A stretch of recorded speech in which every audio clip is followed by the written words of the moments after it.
Good afternoon and welcome to the special meeting of the Gates County Board of Commissioners on August 21st, 2024 at 4 o'clock. This is a work session, and I'm going to turn this section of the board meeting over to our county manager, Scott South.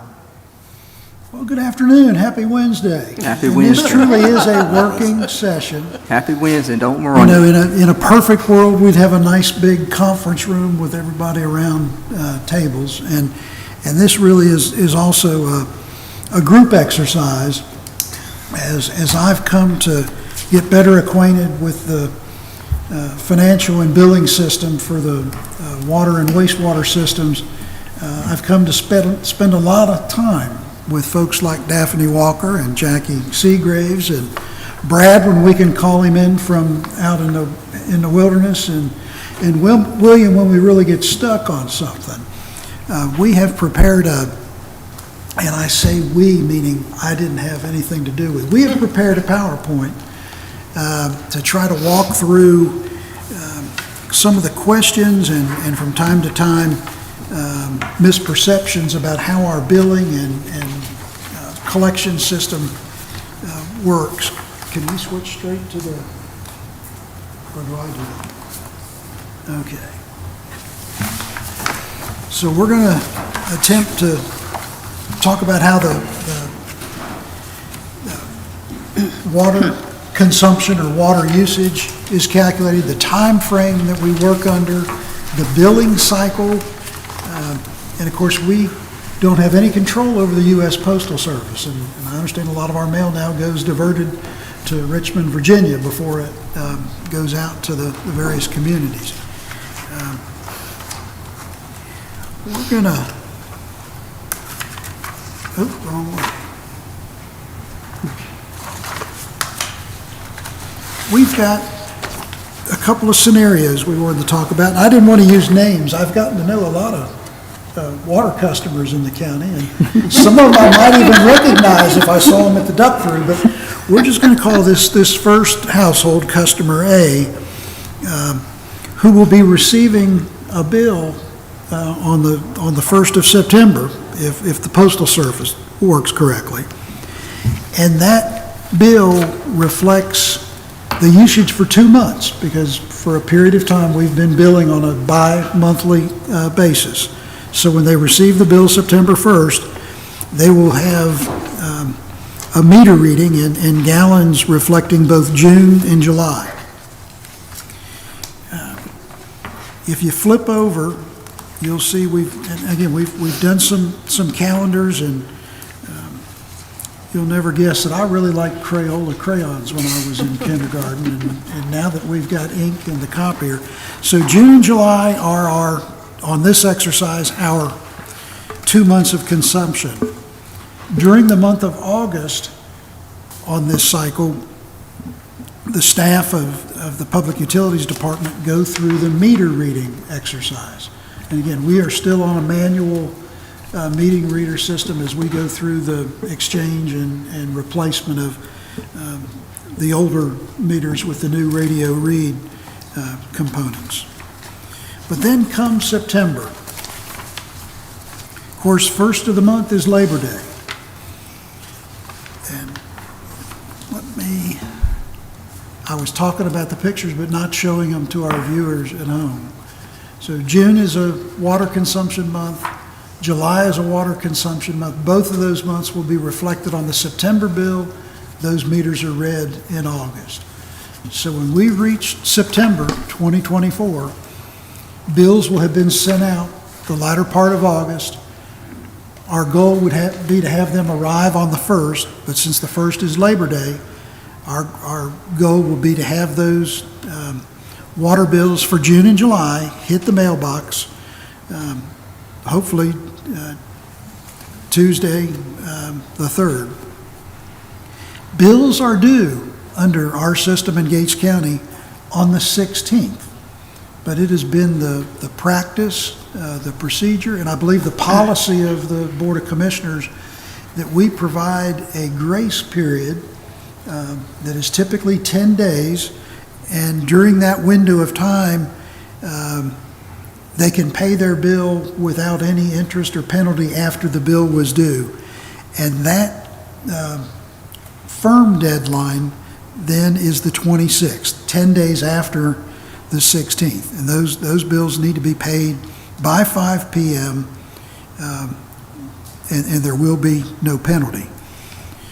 One of the unique features in Gates County is that when we pass the 16th, and for those customers who have not paid their bill, we run a report and identify the customers that haven't had their bill paid, and we send them robocalls. And those robocalls go to the whatever phone number that they have on their account, whether it's their landline or their mobile.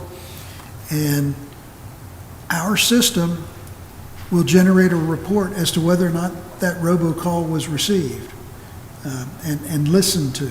So if there's a question at any point in the future, we can identify that calls were delivered and received, because oftentimes we hear calls weren't received, and there could be many reasons. I mean, you could have a household with a lot of people, and a child could pick up the phone, not realize what it is, and hear this recording and just put it down and forget to tell their parents. But I think it's important for everybody to realize Gates County provides a wide window of opportunity for folks to get their accounts caught up.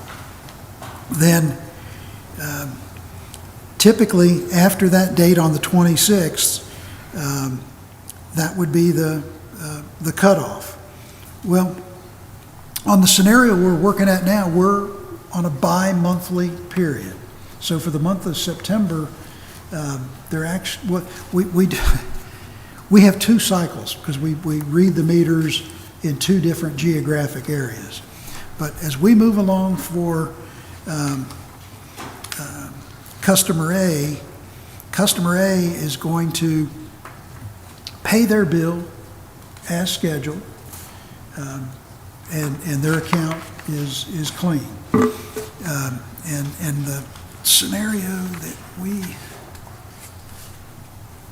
have run, they use 2,000 gallons under our rate schedule. That'd be $29. They pay their bill for June and July, and they have 0 balance forward. We go through the next cycle of consumption, August and September. Meters read in October. Again, just 2,000 gallons utilized. The bill is $29. And in this scenario, the customer has paid on time after receiving their robocall. No balance forward. Customer B, on the other hand, for any number of reasons, might not pay their bill. And we do have, I'll say a percentage of customers who oftentimes are on that list of non-payment almost every billing cycle. So with customer B, they receive the same bill on the 1st of September, exact same usage, 2,000 gallons, $29. Receive the reminder robocall, failed to make the payment by 9/26, at which time the county adds a $60 penalty. But we don't cut them off if it's their first time offense. In fact, the current policy and practice for Gates County is that you have to have had the $60 fee twice within a 6-month period before we cut the customer off. But that 6 month comes usually pretty quick. So again, customer B receives a bill in November for the August and September usage, same gallonage, $2,029 bill. They had to bring a balance forward of $89, the original $29 plus the $60. And then with their new usage, they're at $118. Well, for some reason, customer B has decided not to make their payment on the 26th. So there is an additional fee added for that individual account. And then moving forward, they've got a balance due of $178. It's now the end of November. And funny thing, in Gates County, we've had a practice and a policy that we don't do cutoffs in November because it's Thanksgiving. So customer B has been using water for June and July, August and September. Bill comes in November, doesn't pay that, continues to use the water throughout. The county does not do the cutoffs, or at least that's been the practice heretofore. And lo and behold, we don't do the cutoff in Gates County in December either, because it falls right up next to Christmas. So customer B has not paid their bill. It's now $178. And the county has put, because they've incurred the $6 twice in $60 twice in a 6-month period. The county has placed a lock on their. We've cranked the connection closed at the curb, and we put a lock, and the customer incurs a $50 fee. Well, customer B comes home, spouse is concerned there's no water to cook, to flush, to shower, and customer B decides to go out and cut the lock. Well, depending on the billing cycle and the staff that are doing the meter reading before we have the radio reads, we may or may not identify that individual had cut the lock, turned the water back on, but nonetheless, they've incurred an additional $50 fee and $60 fee on top of their balance being carried forward. So we're up to $317 in their balance, have not paid a thing. So we are moving as fast as we can on the replacement of the meters. And Brad Arnold got good news this week that the company is bringing in an expediting team. I think it's week after next, with, we believe, 20 technicians, 2 teams of 10, and we hope to have the install on the remaining meters completed by October. So he has really pushed our vendor on this. We've provided a calendar to give you a year at a glance, just to indicate that by the time the citizen walks into the old courthouse here and bumps into Jolitha, and she says, well, you'll have to see Mr. Sauer, and they come in and introduce themselves, and they usually have their bill, and by the time they reach my desk, a lot of time has passed. And there can be, once in a while, extenuating circumstances, and I'm a student of public utilities, and I learn every day. Most recent lesson that Jackie and Daphne helped me understand is there's such a thing as a concealed leak versus an unconcealed leak, visible. And we had a customer who had a spigot leaking that had reported that to the county office, and we have a policy for making adjustments based on leaks, but the leak has to be a concealed leak. If the leak is a leak that you can see or hear, a running toilet, a dripping faucet, a spigot out back that's flowing constantly. And we had one recently where the spigot was leaking below ground.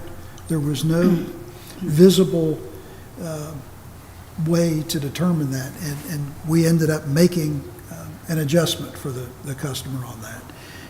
But there are a lot of different nuances, and I just say hats off to the folks that are in the utility department, the finance office, and they do an outstanding job. We also,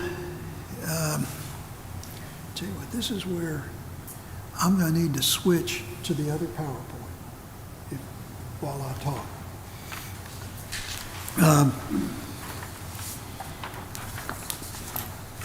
Believe it or not, we have situations that involve not just cutting a lock off. And in the fee schedule that the county has approved, if you cut a lock off the first time, it's $50.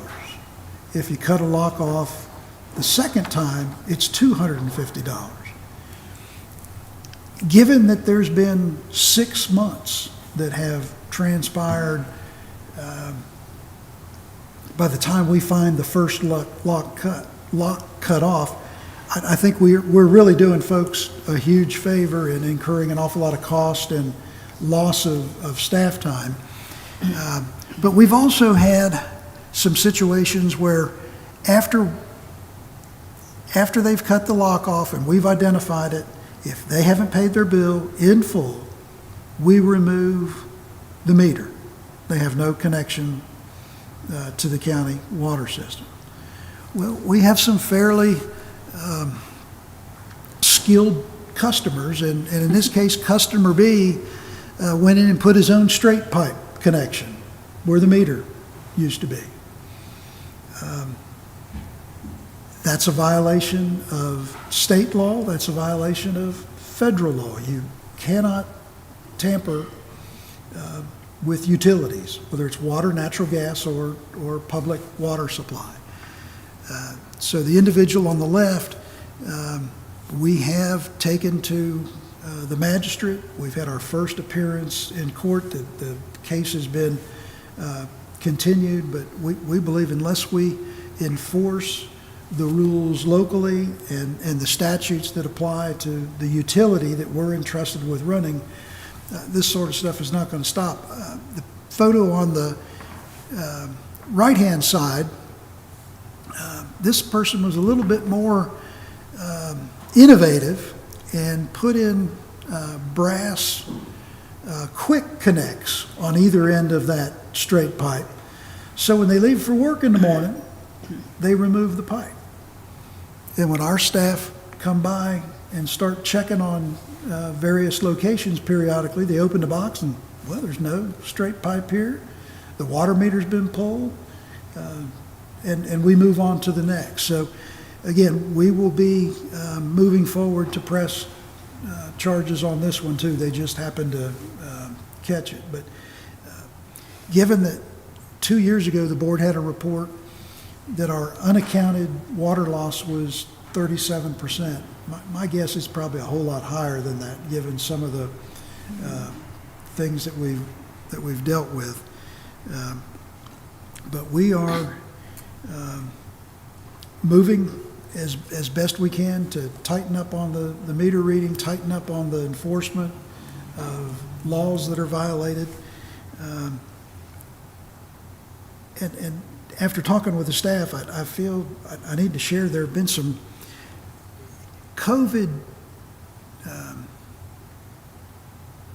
made billing and collecting very difficult. There was I think a national policy that we could not cut the utilities off, electric, gas, or water during the COVID cycle.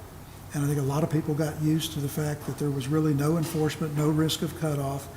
And we've tried to work our way out of that, but we've had a few folks I don't want to say attempt, we've had a few folks inform us that they have a medical exception for having a cutoff. So we've tried to deal with those customers professionally and firmly, but we require that they have a doctor's note indicating that the water cannot be shut off to that household. But we do have indications from time to time that we have outliers where they may not be legitimately qualified for that.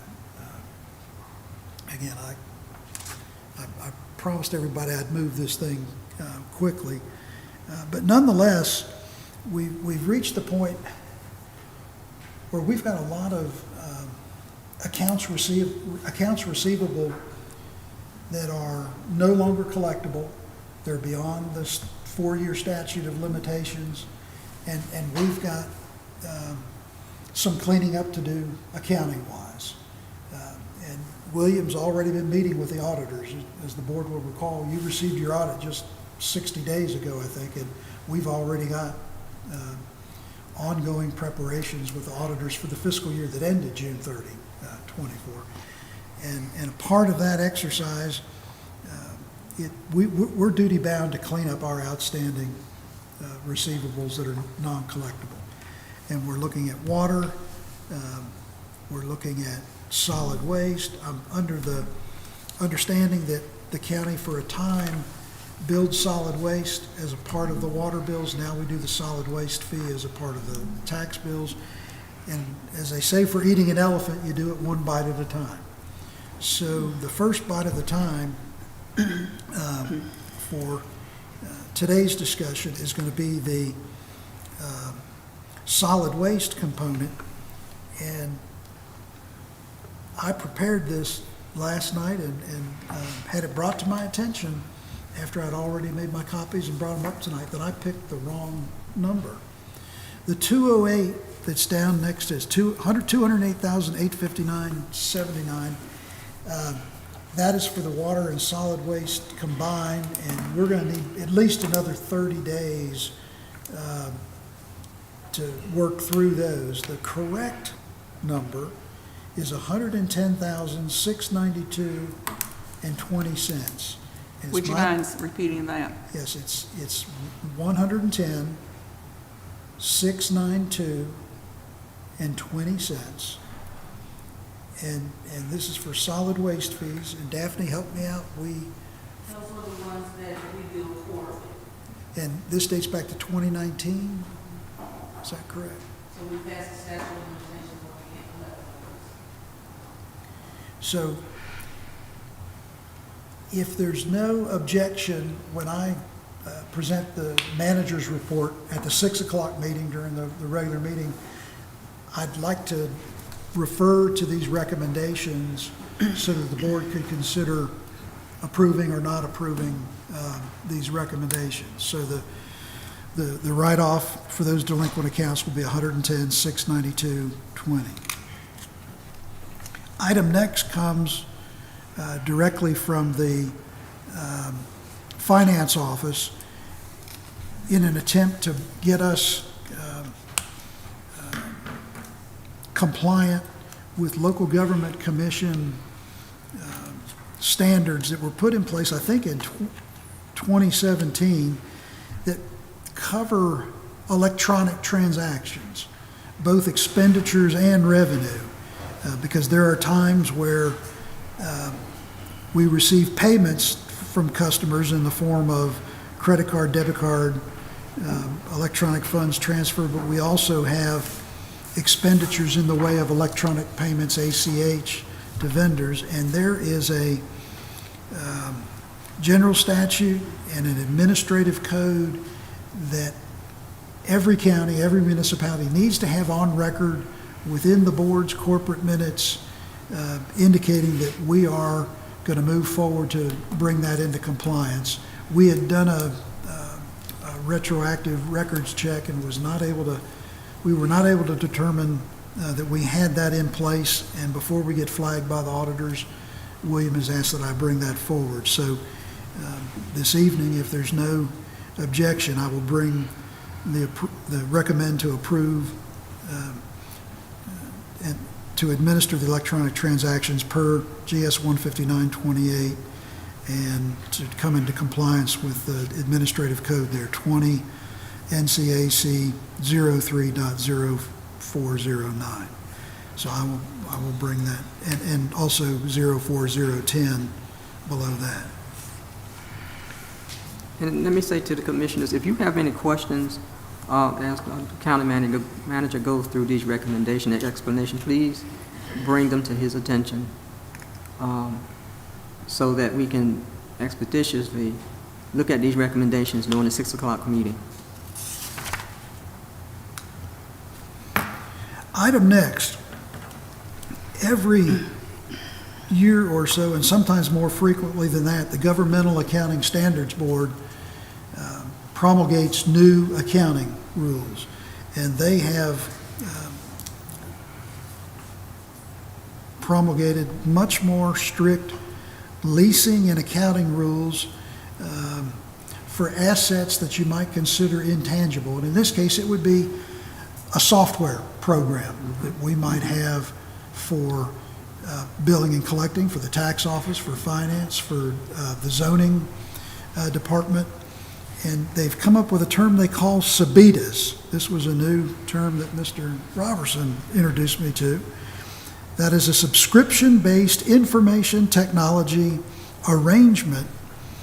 And the statutes require that each county establish a capitalization threshold, and these are deemed to be right-to-use assets. The county does not own these systems, but we pay a subscription so that we can use those systems, and the Accounting Standards Board wants us to have the value of that non-tangible asset reflected on our financial reports, and they're asking to establish a threshold. And Mr. Robertson is suggesting we use the same $5,000 threshold that we use for regular capital assets. So the recommendation that I would bring this evening is simply to have the board approve establishing $5,000 as a capitalization threshold for these right-to-use assets comparable to the threshold for tangible capital assets.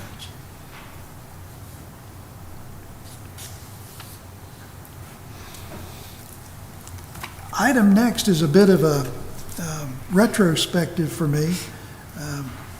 I had recommended a procedural change to the board a year ago. If you recall, we had a sheriff's deputy that was retiring, Mr. Ray Freeman, and we were working toward getting his service weapon transferred to him, and we had sent the board a resolution whereby any surplus personal property owned by the county that has been determined to have a value of less than $1,000 can be disposed of under the provisions in the general statutes by the finance officer.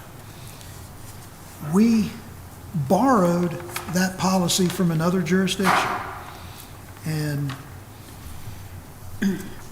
on my oversight, I didn't see the sentence at the end that we borrowed that said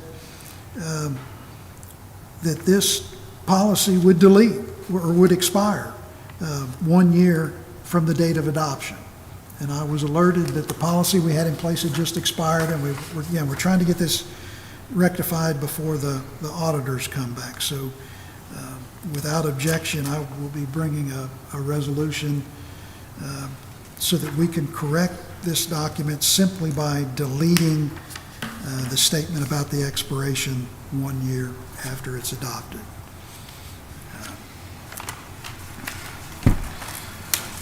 Item next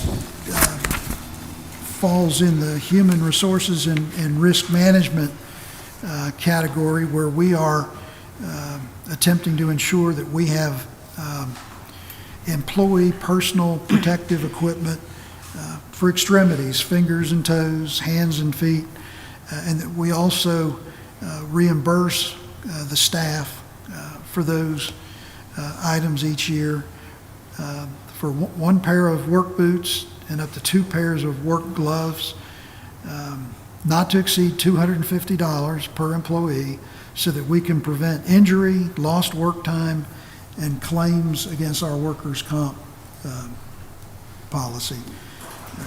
And Mr. Perry has done a lot of market research and talking with other organizations about the high cost of work boots. So we'd like to bring this forward this evening at the 6 o'clock meeting.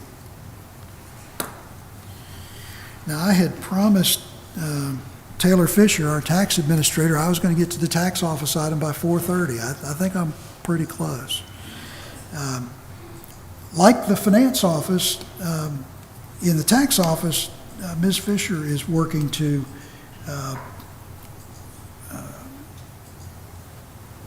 address a backlog of a couple of issues, one of which is the backlog of business personal property listing. And there is a verification and compliance process that the county has used for many years, I think close to 20 years. It's an auditing exercise, and the last contract that was in place was adopted in 2014. The booklet that Jolitha assembled for us this evening has the yellow pages. That is the proposed contract, and we have, in addition to Taylor, we have Mr. Johnny Baylor. He is with County Tax Services. He's well acquainted with Gates County and our tax office, and well acquainted with many counties, not just in eastern North Carolina, but throughout, with his team of associates. And we had asked him to be here just in case there's any questions about the exercise. This is an ongoing cycle of review where they attempt to address the verification for each business personal property account at least once every 8 years, along with the revaluation. But instead of revaluation where it happens in 2017 and then 2025, this is just an ongoing exercise. My understanding is the last service agreement with the county, their collection rate, I believe, was 72%. And what they are looking for are assets that need to be reflected on the county's tax base so that the value is accurate for the tax billing. And at that time, for that period, the dollar amount of those assets was $31.5 million. That's a significant addition to the tax base, but it comes incrementally over a period of years, over a period of clients. And when I looked through his last report, I think the largest finding within that 31.5 million was the Alltel telephone company, and it was around $13 million, I think. But we'd like to reinstate this process and assist Taylor with working through the backlog. There are two different fee schedules. You'll notice in those yellow pages, I pulled page 3 out of his other version. They have a graduated scale, which I've denoted as option 1. They have a flat scale, which I noted as option number 2, and both of those pages are marked page 3 of 5 because I consolidated the contracts. Taylor, I don't know if you'd want to share with the board your thoughts or recommendation. She's tried to look at this from several different angles. Please. I looked at, based off of our last audit figures and the current tiers of our businesses, and based off of the same information with this year's figures, it would be about a $1,200 difference between the tiered and the flat rate. So that $1,200 is kind of more of an insurance policy that the county doesn't get any big nasty surprises by having a very large valued asset that was missed if we were to go with the flat rate versus the tiered rates. So your recommendation is? My recommendation would be to go for the flat rate. It would be a little bit safer for the county not to have a gamble of maybe a large piece of equipment that got missed and then us having a whole separate tiered fee that we weren't really expecting. So that would be the option two, the flat rate. Yes, the flat rate. So that would be, again, the recommendation that I would bring to the board this evening under my reports. Are there any questions from the commissioners about this contract and what the tax office is attempting to do with the backlog? Well, with the businesses, isn't it my understanding you just do so many a year? It's not all of them every year? So there's not technically a statute in place for business personal, but all other like exemptions and land use, all other programs are recommended to be at least 1/8. So every year you audit at least 1/8 of your property. It is DOR's recommendation to try to kind of stay in that guideline, just to stay in the habit, but they have no statute in place for business. Because if you think of inventory of some businesses, like if you had a hardware store or if you had granaries and it's a lot of moving parts and a lot of equipment and everything else. Correct. And something could very easily be accidentally undervalued or just missed completely through, they may have had a repair and they didn't include a repair in their valuations. They just included the standard cost of the equipment. Okay. So that's kind of majorly Because where it it's takes missed. time for a business to go through all the nuts and bolts and everything else that they have to do. Correct. So, yeah, I understand. So you do like one of two, whatever amount. Yes, You divide it through 8 years. that is the standard for all other programs. That's kind of what they also recommend as well, just to kind of stay in the same standard, but there's not a statute in place. I believe that we have about 77 accounts that are valued at over $30,000 in gates every year. That would be, a very good area to check, because just these 77 accounts could have hundreds of thousands of dollars of equipment that may just be misvalued throughout the years due to repairs. Maybe they had missed an asset. And it's depreciation and everything else. over the Correct. years. Okay, thank you. Mr. Bailey, since you traveled so far, do you have something to add? Would you like to greet us? And we don't want you to drive for, and sit there. Come on up here. I apologize, I'm a little bit hearing impaired, so I did not hear the question. I just wanted you to have an opportunity to greet us or have input into this process, since you came so far away to attend the meeting tonight. This program primarily is designed to create equity or ensure equity among your taxpayers, and that is done, as was stated a while ago, by comparing the taxpayers' listings with their financial statements. Financial statements primarily being their depreciation schedules that they maintain. And it's a fairly simple process in most instances. It can get very complicated, but we try not to let that happen. But we do, in a simplistic form, we do compare what the taxpayer has listed with what in fact they do own based on their records. Okay. And let me go a step further to show what the benefit of this has been in the past. As Mr. Sauer indicated earlier, the discovery rate has been 72%. What that means is that out of 100 taxpayers, 72 of the listings that they provided to you were incorrect. We did find discrepancies in those. The return on investment, the net return on investment to the county previously has run 444% net return to the county. So again, as you can see, this is very beneficial to the county in revenue as well as equity. Any other questions or comments from Mr. Bailey? I'm sorry? I'm asking the commissioners there any more questions or comments for you. Well, I Thank you. appreciate Mr. Bailey coming down. I had worked with him previously. I think Mr. Robertson had worked with him some previously, and they've got a very, very reputable program. Okay. Thank you. And I appreciate very much the opportunity to appear before the board today, and I thank Manager Sauer very much. Thank you. Be safe. Thank you.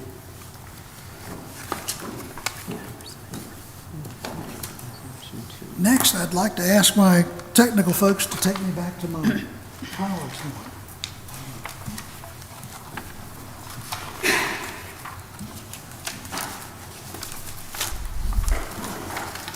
Last, I think it was January 10th, the board was in a joint session with the town of Gatesville's town council and mayor. And we discussed a number of different initiatives and projects. And one of the action items for us was to address the burned out property at 217 Main Street here in Gatesville. It's my understanding that the fire that damaged this property occurred in March of 2022, so it's been 2.5 years. And I think as we've heard over many reports that I think the sheriff has said it's no longer a crime scene, there's no longer any cases to be dispensed with. Our local by ordinance condemnation council, which is basically Mr. Edgar Mitchell in the building inspection department, Mr. Tutwiler with emergency management, and Lisa with the planning office, reviewed the case, met with the property owner and informed the property owner that it was just based on all measures of review, unsafe and needs to be demolished and removed. That meeting took place May 23rd. The owner was given correspondence indicating there was a 60-day window for the building to be taken down and removed. That target was hit July 23rd. Mayor Winslow was also at that meeting just to express the council's continued concern about that blight on the downtown. So we, as reported at an earlier meeting, proceeded with putting out an ad for proposals for demolition. And those proposals came in on August 15th. There were 3. The low bid was Sunbury Rural Developer, $23,000. There was a bid from T&T Service, in parens Roundtree, $26,700. Dixie Rentals and Disposal, LLC, placed a bid of $27,000. And I've worked with Lisa to examine some of the prior projects of the Sunbury organization. I know I've talked to the chairman about some experience that she's been aware of. What I'd like to be able to do is to have the board's authority to meet with the town of Gatesville and run all of this by them, because I think if I understood that agreement on January 10th was that this would be jointly covered by both jurisdictions money-wise. There would be a lien placed on the property that would cover the cost of the demolition, the removal.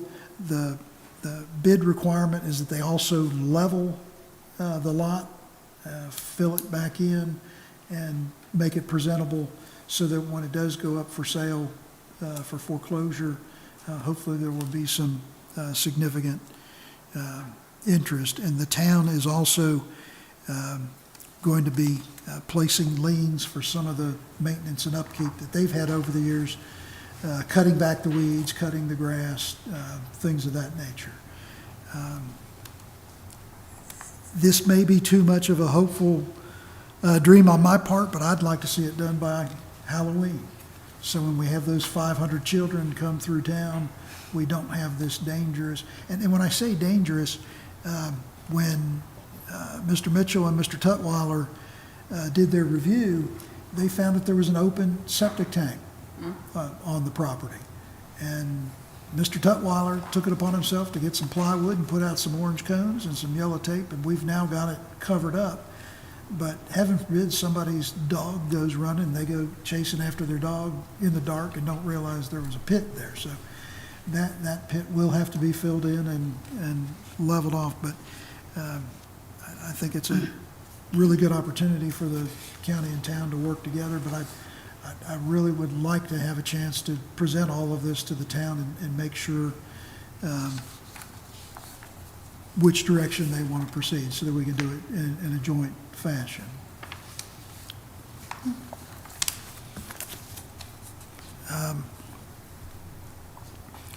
Item number 3 gets a little more complex.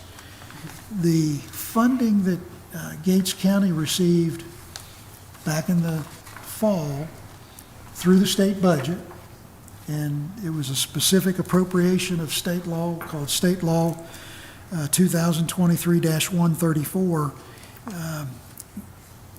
There is available to Gates County $9,840,650. You'll recall when they had the check presentation in this room and we took photos, the check amount was $10,145,000. Well, as the process unfolded through the Department of Environmental Quality, we were informed that there was a provision in the legislation whereby there would be a 3% administrative fee for the review through environmental quality. So the actual available amount is 9.8 rather than 10 million one. The board has, as you recall, identified several projects that we're moving forward with. Number 1, 2 new wells, deep wells. We have 3 wells presently that are quite aged, and only one of the wells is really functioning at a satisfactory level. I won't say peak level, but satisfactory level. And I think I had mentioned to the board that it was Sunday 2 weeks ago that Mr. Arnold had an alarm go off to tell him that the motor had burned out on the one well, number 3, that really produces the water we need for the drinking water supply, for the fire protection. And thank goodness he had a replacement motor in stock at the county water plant so that he and his crew and a contract electrician could get that motor swapped out and replaced, and I think they finished up about 3 o'clock the next morning. I guess the point of that is that, as we've discussed in many work sessions, our water system is very fragile, and if it's not addressing leaks or meters that don't function properly, it's a well that it could potentially really present a problem. And it's my understanding that motor that became disabled is going to be reworked, rewound. Oh, you're going to get a new one, okay. I can't say enough about the efforts that Mr. Arnold and his staff put forth to try to keep us in business. I've got a few bullet points here. We were evaluated in 2022 and determined that we have a 37% total water loss that's unaccounted for versus the production that comes out of the wells. At that time, the production that was recorded was 306 million gallons in a year, of which 114 million was unaccounted for. That's the 37%. So as we look forward to And the priorities that have been approved by the board include the new wells, a new water tank. I need to go to my next slide. Oh, and the meter replacement too, excuse me, I don't want to forget those. Those are some of the old meters that have been taken out. I had occasion yesterday to talk with Brad and one of the technicians that's been helping, and apparently this has turned out to be really tough work because a lot of those meters haven't been touched or serviced from a preventive maintenance standpoint, and the swap out is a little bit arduous than normal. This is the water tank in Gatesville, 150,000 gallon capacity, but it's dry. It's probably been dry for close to a decade. And I'm not being critical, I'm just reporting what I'm learning as time goes on. The well that's on that same location has not been in service in many, many years. And as I've become acclimated to the community and spoken with folks, there are still, I think, people who are under the impression that there's water in that tank and providing pressure for their homes, but also pressure for their fire protection or storage of agricultural products. If that's not an urgent situation, I don't know what is. And Brad had the tank evaluated by the contractor that services all of our tanks, Southern Corrosion, and he's got a few photos that just to help when you get up close to see what the condition is on it. So that's one, I guess, what do you call that? One of the footers or piers or? Brad's also indicated that the report through testing identified we have lead paint both inside and outside of the tank. And apparently, based on all cost estimates, it's going to be a whole lot more cost effective to take that one down and replace it versus trying to rehab it because it's just so far gone. There's a shot from down below. Again, the peeling paint on the exterior, and again, it is lead-based. And of course, they had folks go down inside of it, and the paint's peeling, and it's unfortunate, but it has to be dealt with. Well, I'll jump in there and say, so DEQ is this close to releasing all of the funds that have been identified and planned for, and they continue to ask for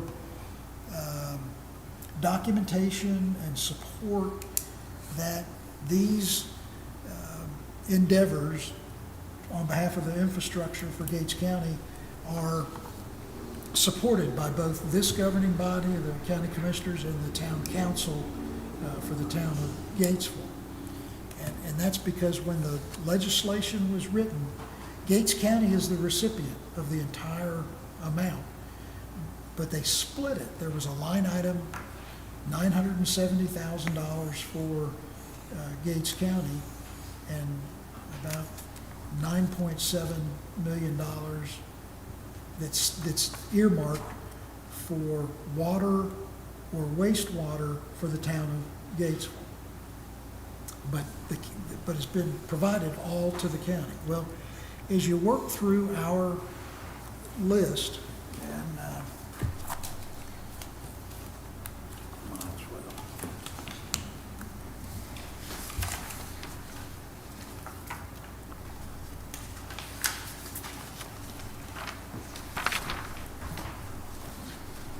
really speaking to the top quadrant, it's the SL 134 takes you to the 9.8 million.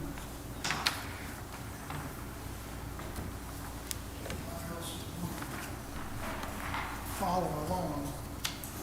Again, the first item is the 2 new 500-gallon per minute deep wells, just over 2 million. The water tank replacement will involve actually doubling the capacity. We will not be certain of the location until we go through the hydraulic study exercise. The fire suppression line, which leaves Gatesville headed west and will be in the area of the Ashton Lewis facility that had been discussed with the town and the county. On Main Street, down by the duck through, there's a dead end of our water line, and there's another dead end on the other side of Bennett's Creek, which creates a real challenge hydraulically. And this project will involve literally a boring under the creek, installing a water line to reconnect those. And that's probably one of the biggest gains for the town and the county, is to help hydraulically, especially when there has to be maintenance done on the system. But you basically complete a loop so that you can push the water either direction. The water and sewer SCADA system upgrades, that's your system control system. And we've got a system that's just got a little age on it, needs to be upgraded. That's the $261,000. Water plant upgrades. I think everybody has now been to the water plant and taken the tour with Brad and seen some of the corrosion and some of the things that just need to be addressed. Another hydraulic issue, Carter Road, where it crosses Trotman Creek. Again, there was a line at some point was washed out, and it was just capped off at either end. And it would be a great hydraulic advantage to have that loop tied in. We have up on 158 a 12-inch extension across from the high school. It was going to go on 158 between the high school and the Merchants Commerce Center. We've got an existing 8-inch line in the ground, but we've got 12-inch on either side. So this is an effort, we're going to parallel the line. The plan is not to remove the 8-inch, but to maintain redundancy and have a 12-inch so that we can have improved flow, primarily for fire flow.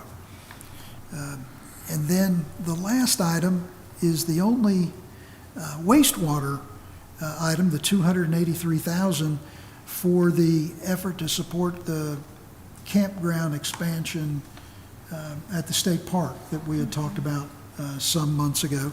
And that's where we get to the 9.8 million. So most definitely, long range, we're looking at wastewater facilities. But given the condition of our water utility, our focus needs to be there. I mean, if you can't get water to the commode, you've got no way to flush. And it's just the nature of the necessity that we face. Well, the state had asked me about the relationship with the county and the town, and Mayor Elton Winslow has been a great assistance for me and historian to help me understand the development of the town system, the county system. The town's a little bit older, 1970s, where the county's is the 1980s. And the two systems were merged in 2013 following a long review between the two boards, a memorandum of understanding to study it, and then a memorandum of understanding to actually transfer all of the assets for the operation, maintenance, and long-range planning. And it says in the agreement, both water and wastewater. So I think the vision at that time, as stated in those documents, clearly indicates trying to have a sustainable, viable utility for both the county and the town. So with the mayor's help, in your handout, I tried to use colored paper to make it easier. The second set of blue pages is a document that I've called a memorandum of record, where I've attempted to memorialize all of the history that Mayor Winslow has shared with us, and we've got files from the county and the town to back this up. And the mayor has signed this and made the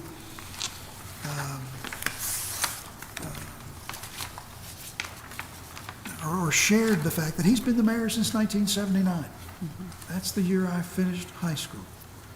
We're coming up on our 45th reunion. He's been the mayor for 45 years. So we have shared this with the state at the DEQ, and they really appreciated the fact, because they didn't know. Again, you have turnover in organizations, and we had a Zoom meeting the other day, and the engineer is more than half my age, I would guess. And it was helpful for him to know some of the history and the fact that the town is no longer in the utility business. The town has transferred that utility and its interest to the county to run both a water system and a wastewater system. And after they reviewed this, he said, well, we'd like something else. They've asked that we have a joint resolution adopted by both the county commissioners and the town council, so that we can memorialize, codify, and document that we work together in Gates County, that there's no disagreement or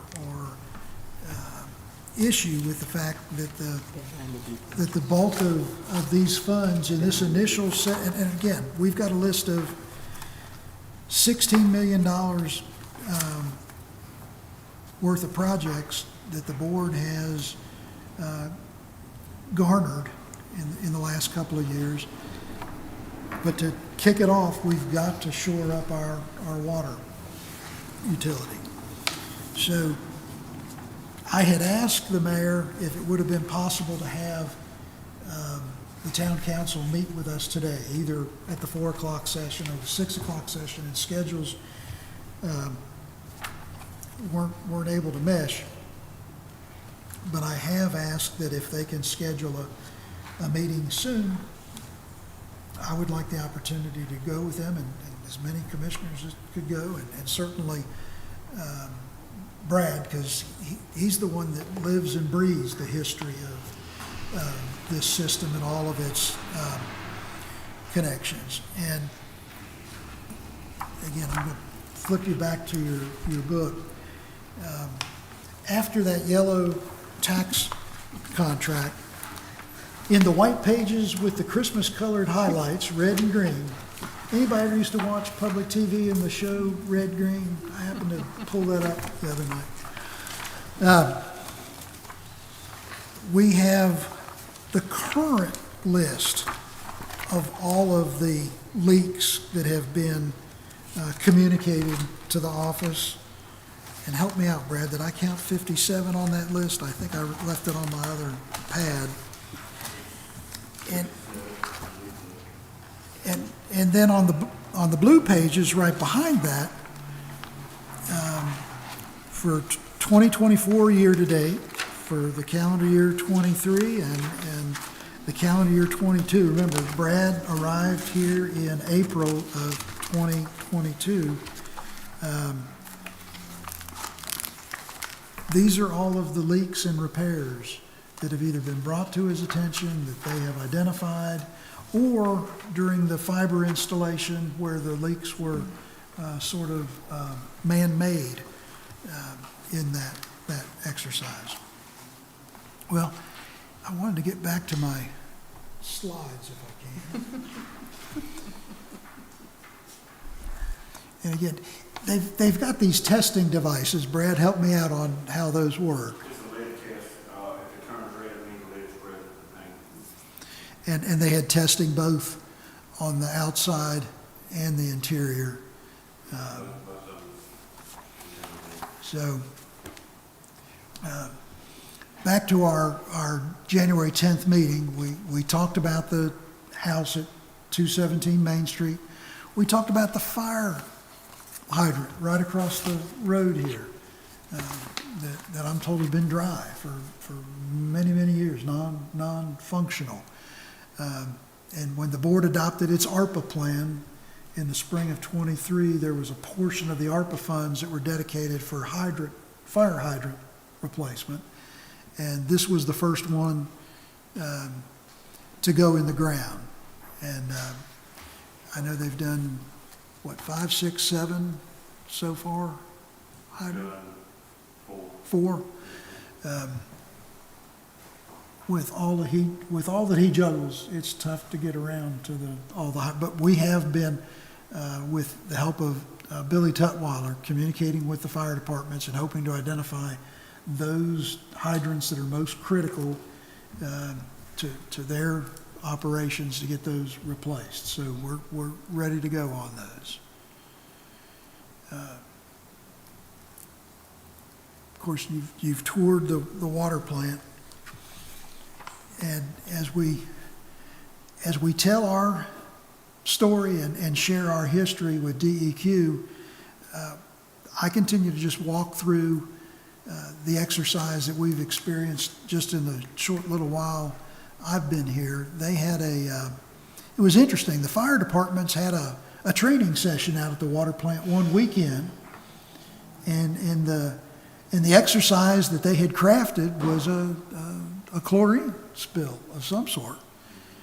And ironically, was it Monday morning or Tuesday morning? Monday morning, we had a chlorine. And again, they have assured me that this was strictly coincidental.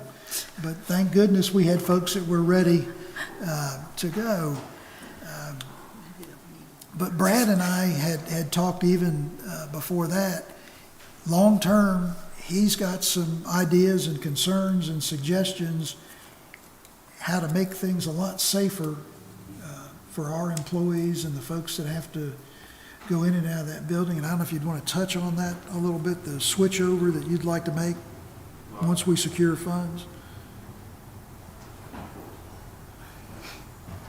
Yeah, once we switch over, I'd like to go to liquid chlorine. You don't have the inhalation risk. I mean, it still has risks associated with it, but you don't have the toxic gas if there's a leak. I mean, basically, not to try to downplay it, if the tank ruptures on liquid chlorine, it's just going to run on the ground and turn everything white. I mean, it's not going to be airborne, and you have to evacuate a lot of people and all that kind of good stuff. You work with the county manager, Brad. We are more than pleased with your leadership of this whole project. So whatever we need in the future, put it on a priority list so as funding comes, we'll be ready to share it with whoever the funders are. It's on the list, but not yet incorporated That's fine. In our capital improvement plan. That's fine. But it's got to be a high priority for the safety of the staff. Okay. And I had already mentioned the well problem we had, but then in June, he had an issue with a coupling that blew out. On a 10-inch main feed that feeds half of the county. And it was all coming inside the water plant at one time. And thank goodness nobody was standing too close to us. I mean, that could have been a really tragic situation. And again, it turned out to be a good learning tool, because the fact that the electrical panels were right there inside the building made it really difficult, I think, for your folks to Yeah, get the it. main disconnect was right beside that pipe that busted. We couldn't cut the power off. So I would also like to get a disconnect put on the outside of the building. Okay. So as we look to make these building upgrades, both at the water plant and for the SCADA controls, they will have real benefit for us. Okay. Thought I'd switch over to wastewater Ooh. next. I think several of you were with us when we toured. This is the wastewater treatment plant on Honey Pot Road. It's been under moratorium since November 2017. The board does have on that long sheet below the SL 134 money, you've got, let me find it here. It's after the two AIA, the studies for the water and sewer. There's a wastewater treatment plant restoration that's about $2.2 million. It's all set up as a loan. The 1.5 is principal forgiveness. So that's a loan with no payback. And then you've got the 717 5-year loan at 0% interest. So we will be working very, very soon. That money has been approved. And then, of course, out at the new facility out at Hill Lane off of Cotton Gin Road, this facility was completed in 2018, has been sitting idle, never operated, and Brad secured the written approval from DEQ early in July this year. And again, to reinforce, we are retooling our wastewater. We have to have a place to send the wastewater now. I think we have, 7 connections for wastewater? Currently 7, yes. So this facility is, of course, going to be in much better shape than the older one. But to suffice it to say, to bring wastewater collection this direction to the town of Gatesville is going to be a significant effort. And I've inquired about what the initial engineering study might be, and that could be in the range of $95,000 or so. And only with that examination will we know what the actual cost will be. This spring, when we put together the next round of legislative requests, it was in March of last year, and I pulled the sheet last night. One of the items on that list was $7.5 million. And it was one of those swags. I mean, it was a guesstimate on my part. For the sewer installation, the collection system for Gatesville, but to also take in Gatesville Elementary School, because we've now been able to successfully secure funding for the county for the T.S. Cooper facility and the Buckland School. And when the wastewater is collected in Gatesville, it would likely have to go to a pumping station. If that pumping station could be serving the Gatesville Elementary and then send it up the highway there. We're hoping to tie that all together, and that's the dialogue that he has with Green Engineering on an ongoing basis. And I wish to goodness I would have had a photo that had Representative Bill Ward in it, but I didn't. But we certainly, of course, that's Senator Hanning, owe many, many thanks to our legislative delegation that have really supported Gates County, the town of Gatesville, and all the citizens in the area. I wish this photo were easier to read. This is the force main line to serve the new, or I'll say the renovated campground at the state park that's going to run along Highway 158, tie-in, I guess, where the high school is that Yes, the tie correct with the high school. location? And the funding that's been earmarked for that is $283,000. And that's for the county to run the line in the right-of-way up to the entrance of the state park campground. The state is going to be putting in, well, it's going to have RV hookups, water, sewer, electric, everything. plus regular campers and primitive campers. But they will put in the collection lines locally and the pumps, the dumping station and the pumping station to hook it up to the force main. But now we've got another opportunity coming up. That line running to the campground, I think, is going to be 2.5 inches. Right now, it's proposed 2.5 inches. That's what we've been planning. Well, as you'll recall, back in the spring, the county worked with the school system and applied for funding to try to take the Buckland Elementary and the T.S. Cooper Elementary off of those permitted on-site wastewater treatment units that have had numerous violations, and we've received just over $4 million to handle those two projects. With that line now for, I got another slide.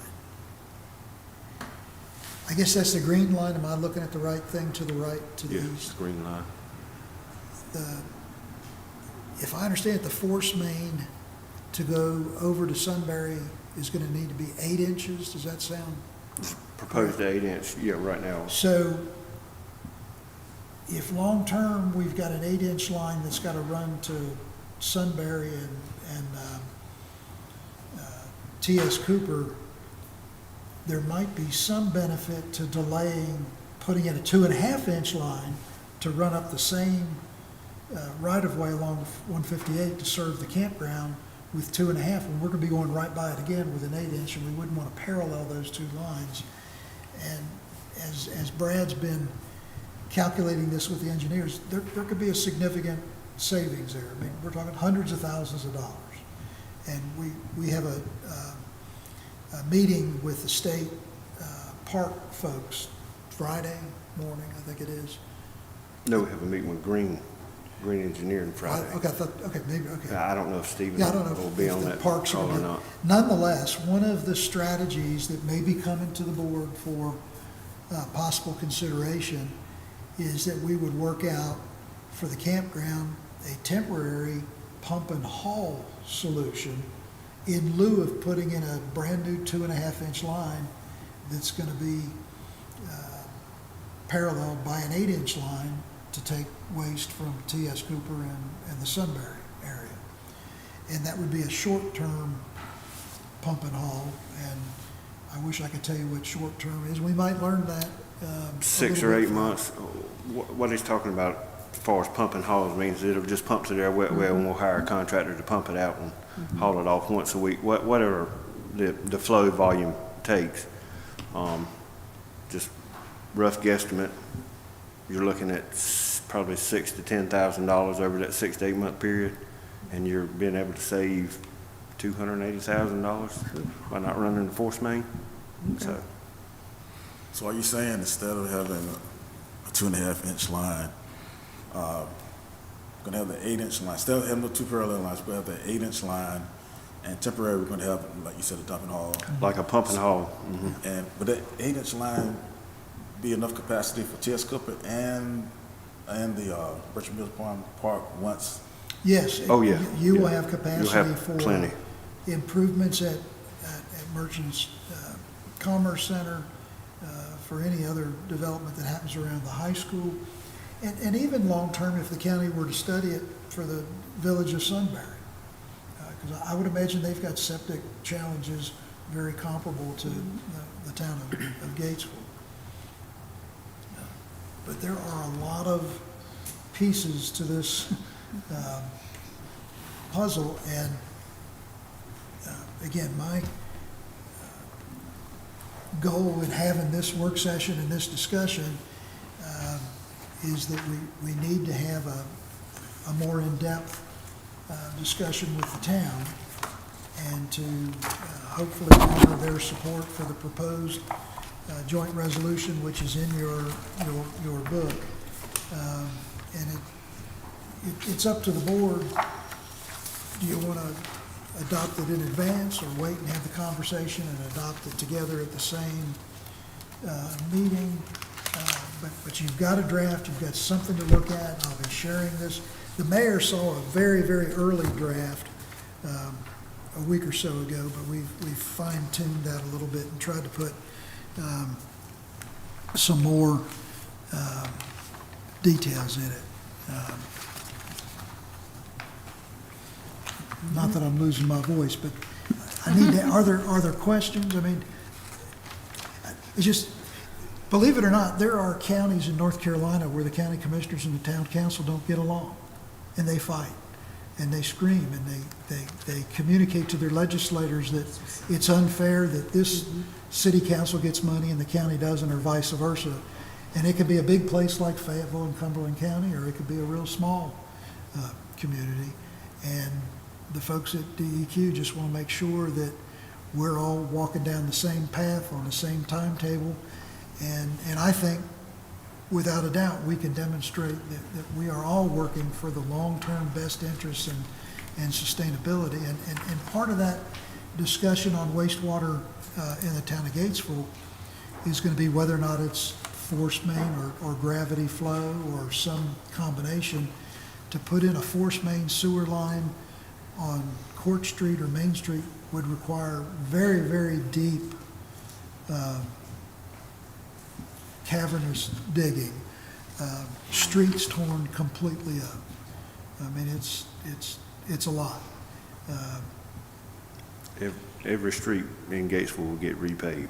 I mean, everything After will be they've tore lived up, with yeah. the disruption of the, I mean, yes, Forrest, how deep do you think you'd have to go? Our current gravity lines in the county we have now are right at 11 feet deep to get the flow.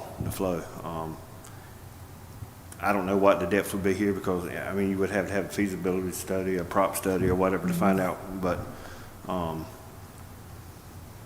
And I think the other engineering solution they may look at is to put in a small, literally a small pump station at every business and every residence where their effluent, instead of going to a septic tank, would go into a miniature force main that would pump it into the next line and keep, but it's it called a wouldn't have to pressure be as deep. system. Gravity lines, you're looking anywhere from 8 to 10 inch, even up to 12 inch. Pressure systems, you'll have a little pump station set at each house, and you're talking about 2 and 3 inch lines. So you don't have to dig up half the world to install a system. But under the system, the county will be the owner of all of this. So all of those little pump stations at each dwelling, at each business location will be our responsibility to maintain and What is the life? service. What is the life expectancy of this small pump station that we're talking about? Make it short and sweet, it depends on what people flush. I mean, you're gonna have regular maintenance and wear. I mean, I thought there would be a general lifespan. If you keep the maintenance up, they should last 20 or 30 years. The pumps in them, you know, they'll fail fairly often, every 5 to 6 years, but I mean, there'll definitely be costs associated with it, but if you keep maintenance and keep everything in order, they should last a lot longer. Well, I think we need to know the length of the, average so that if it's how economical it is. And that'll need to be built into your engineering study. And again, it'll have to have alarms, just like your water system, so when one of those units goes out, somebody can be alerted and service it and have those pumps or motors readily available to switch out. And it'd probably be very similar up in Sunbury. I don't know. Sunbury's low, very low. Is it a significant differential in the cost versus gravity versus the pump system that you described? Gravity system probably would be cheaper in the long run, and I'm just saying that just what I think, because you have costs when you're looking at 300 pumps, 300 pump stations and all that, and the gravity system, you're just looking service lines and a main down the street. So a pressure system overall cost probably would cost a little more. And that's constant maintenance or constant servicing whenever the pumps go. Yes, sir. Things of that nature. Okay. Thank you. Is that it, Mr. Sauer? Are you gonna move on? Pardon? Are you gonna move on? Yes. You know, after a while, we need to move on. Okay.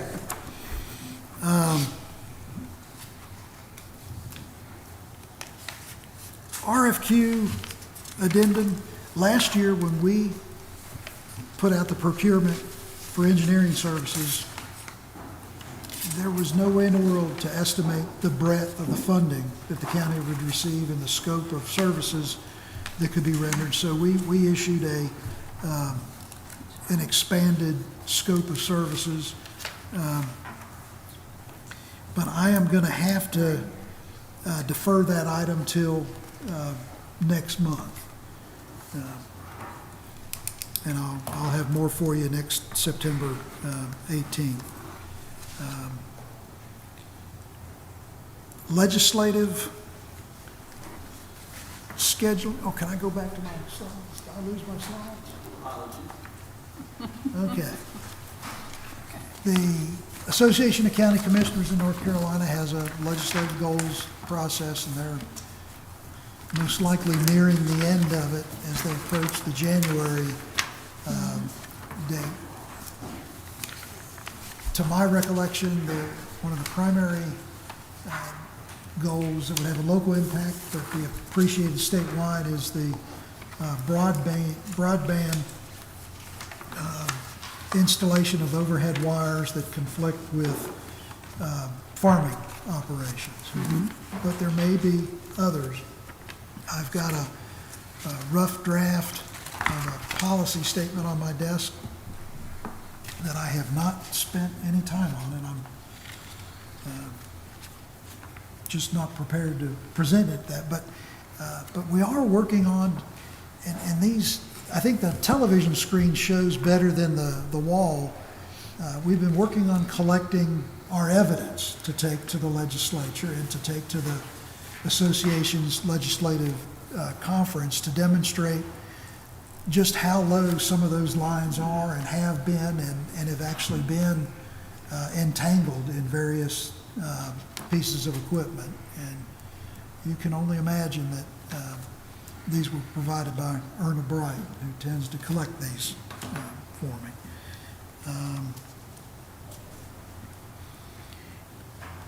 Item next, I don't know if you want to call this legislative or just awareness,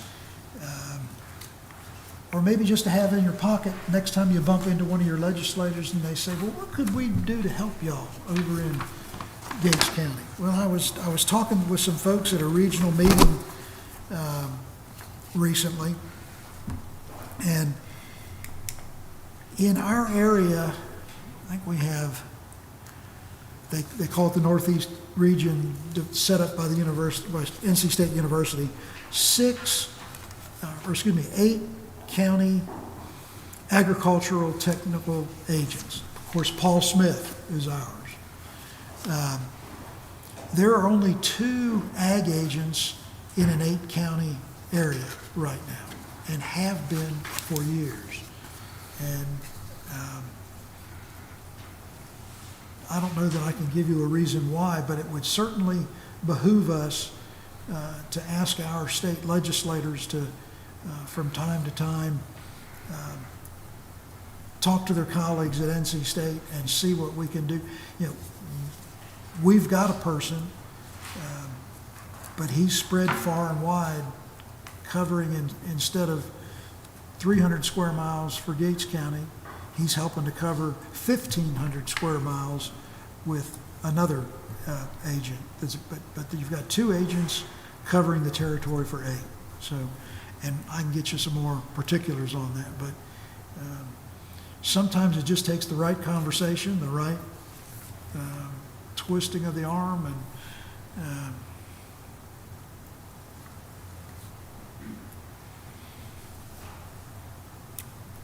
next, I want to mention one of the appointments that's on the agenda this evening is Mr. Willie Smith, the DSS director, and I I've had several conversations with our regional director, Ms. Lowe, who has been really impressed with Mr. Smith. And if he'd be willing to serve, she thinks he would be a wonderful advocate, not just for Trillium, but for all of the agencies and the way they work in a collaborative manner. So there is no candidate profile like there is for the volunteer ag districts, but given that he's one of your department heads, I'd just like to flag that for you. We have several grant budget amendments in the agenda for you tonight. The OBC Foundation money is in hand. It's actually, it's right, I rounded these numbers up, $8,000 for exercise equipment. Mr. Warren Perry's been working on that. The Gates County Partnership, or Community Partnership Foundation has sent the check, the $3,000 for the connectivity and audiovisual equipment at the community center.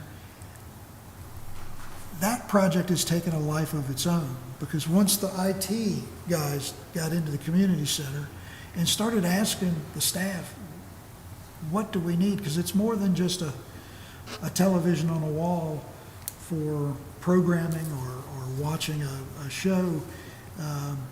But I think we're working toward, and this is outside the $3,000 that we're trying to work within but we're talking about Wi-Fi access.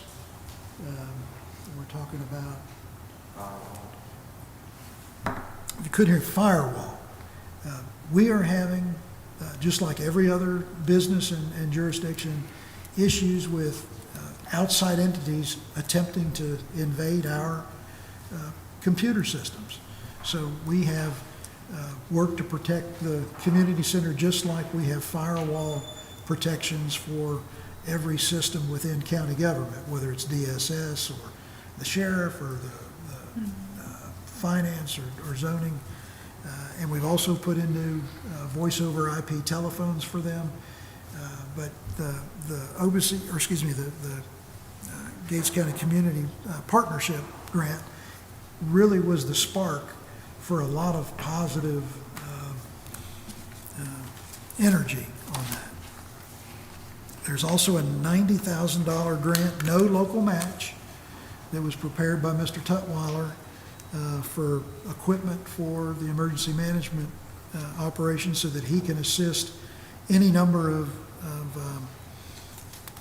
first responders with electronic road signage and related equipment and a trailer. Last but not least, there's a $10,000 grant for the America 250 North Carolina program. And when you crack open your big book, and you've probably seen it, there's about a 20-page contract for that $10,000 grant. And we'll be asking that you approve the grant and the contract subject to being reviewed by the county attorney. But they work real hard on that. Item next, a couple of months back, and I think we've talked about this more than once, we discussed the fact that for a period of time, Gates County has been requiring, as part of the certificate of occupancy process for the setup of modular homes, new or used, the county had been requiring that the homeowner have a termite treatment contract. And as we've learned, the out-of-pocket cost for the homeowner is probably averaged over $500. We've seen some as high as $750, a couple in the $300 to $350 range. Lisa Cherry with Planning and Zoning and Inspections has helped to identify, I think we've got 32 accounts, and the software that we use in inspections goes back to 2017, I believe. And we've identified the parcels, the person that held the permit, the person who bought the home at the time, and of course, properties change hand. But if we are to follow through, we were going to prepare correspondence that could be reviewed and needs to be reviewed by the county attorney so that we can work to reimburse those folks that have incurred this additional cost. That as we've received correspondence from the State Building Code Council, had no authority to impose those requirements. So we will be progressing with that. Wanted to throw together a tax revaluation item. When Mr. Piner and Renee McGinnis were here, they talked about when they send their field people out, they're supposed to have their vehicles identified, their license tags are supposed to be with 911. And early on, as they got active out in some of the areas of the county, they were visible and folks started calling in. And the sheriff reached out to Billy Tutwiler in emergency management and said, "Can you help me with this?"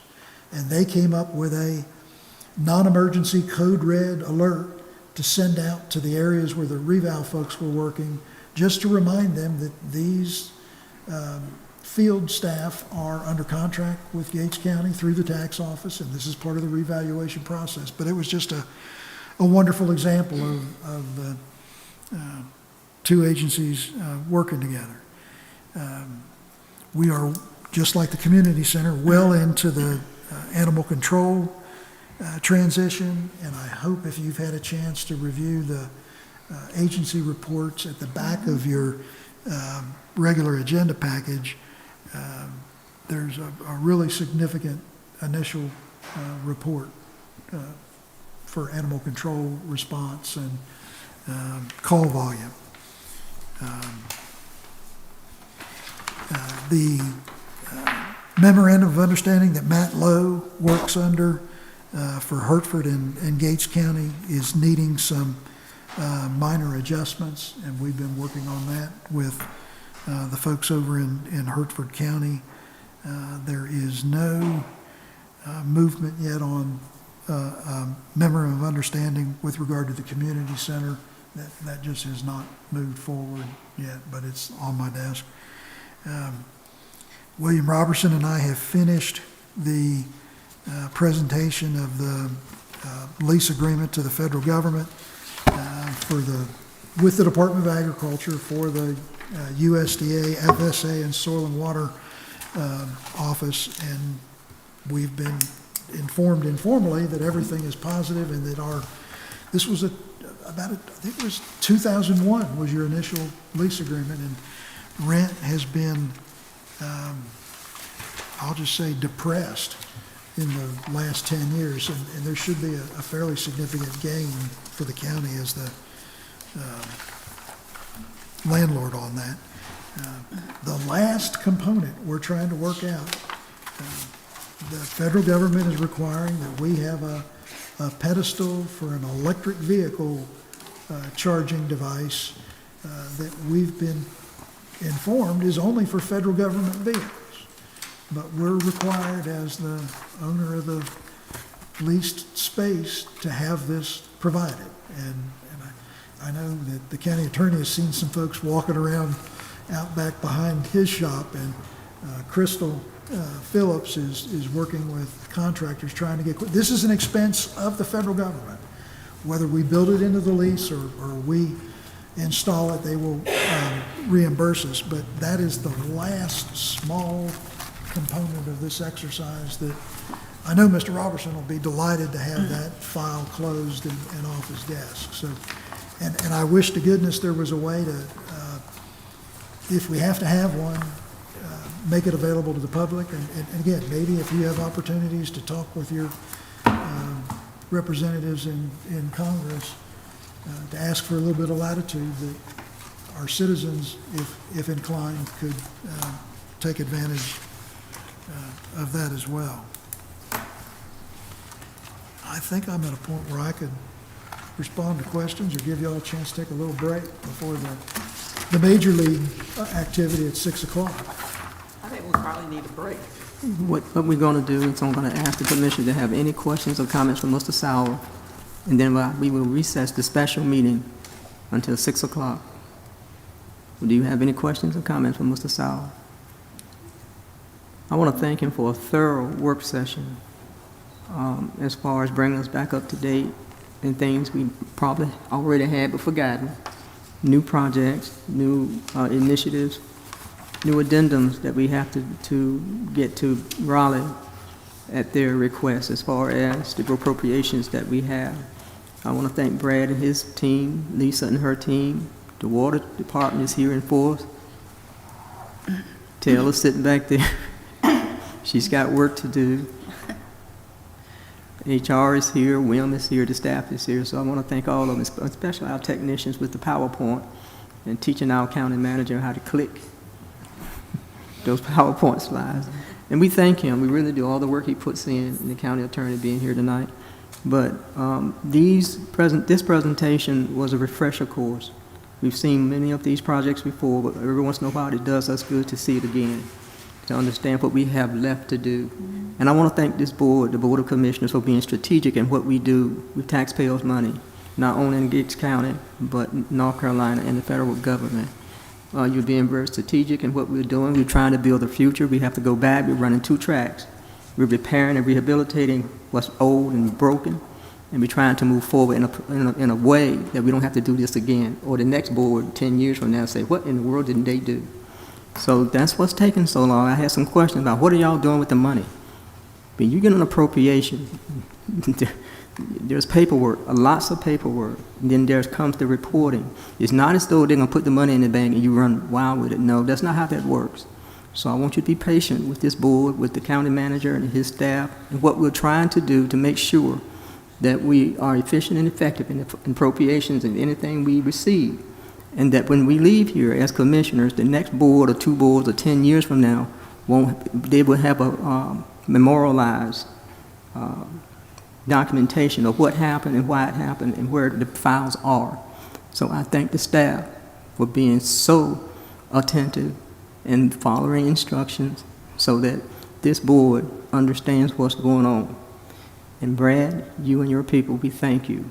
Not more than anyone else, but we know you're out there 24/7. And Daphne Walker, with the water department and billing, and you and your compadre, Jackie, we know y'all on the front line and you're doing a fantastic job no matter what anybody tells you. You keep doing what you're doing, keep us straight, and we'll get through this. So now I'm going to recess this meeting, the special meeting. It's 5:42, and we will reconvene for our regular meeting at 6 o'clock.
Good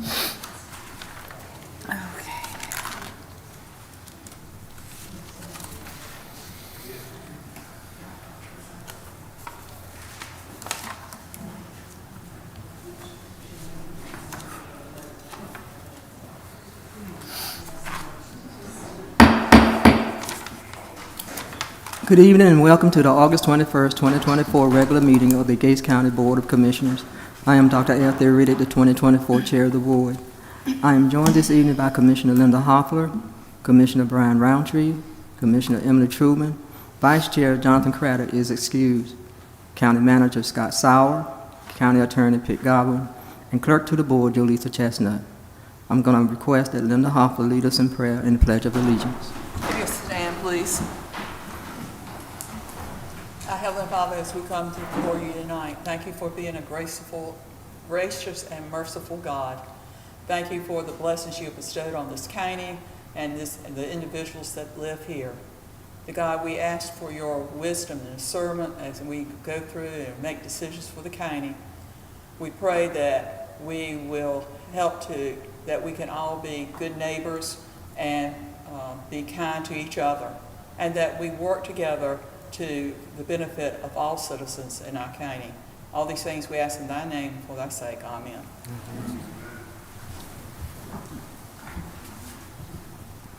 Allegiance to the flag of the United States of America and to the republic for which it stands, one nation, under God, indivisible, with liberty and justice for all.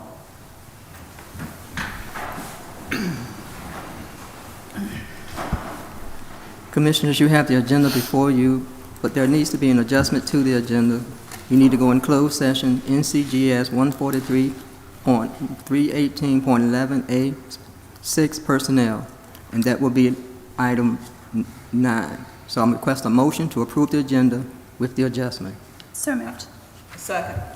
It's been properly moved and seconded that we amend the agenda by adding the closed session at the end of this session. All in favor? Aye. So moved. You have before you the consent agenda. This consent agenda contains approval of minutes for July 19, 2024 regular meeting and tax refunds. I request a motion to approve the consent agenda that's in your packet. So move. Second. Been properly moved and second. All in favor? Aye. Let's have it.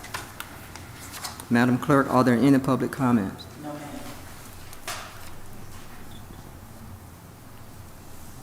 Now we will have reports and presentations. We have Ms. Amy Underhill, the Deputy Director of the Health Department. She's going to come forward and give the 2023 Annual Child Fatality Prevention Team Report for Albemarle Regional Health Services. Mr. Sauer? Yes, Ms. Ashley Stoop has asked Ms. Underhill to join us for the annual report, the Child Fatality Prevention Committee team. Welcome.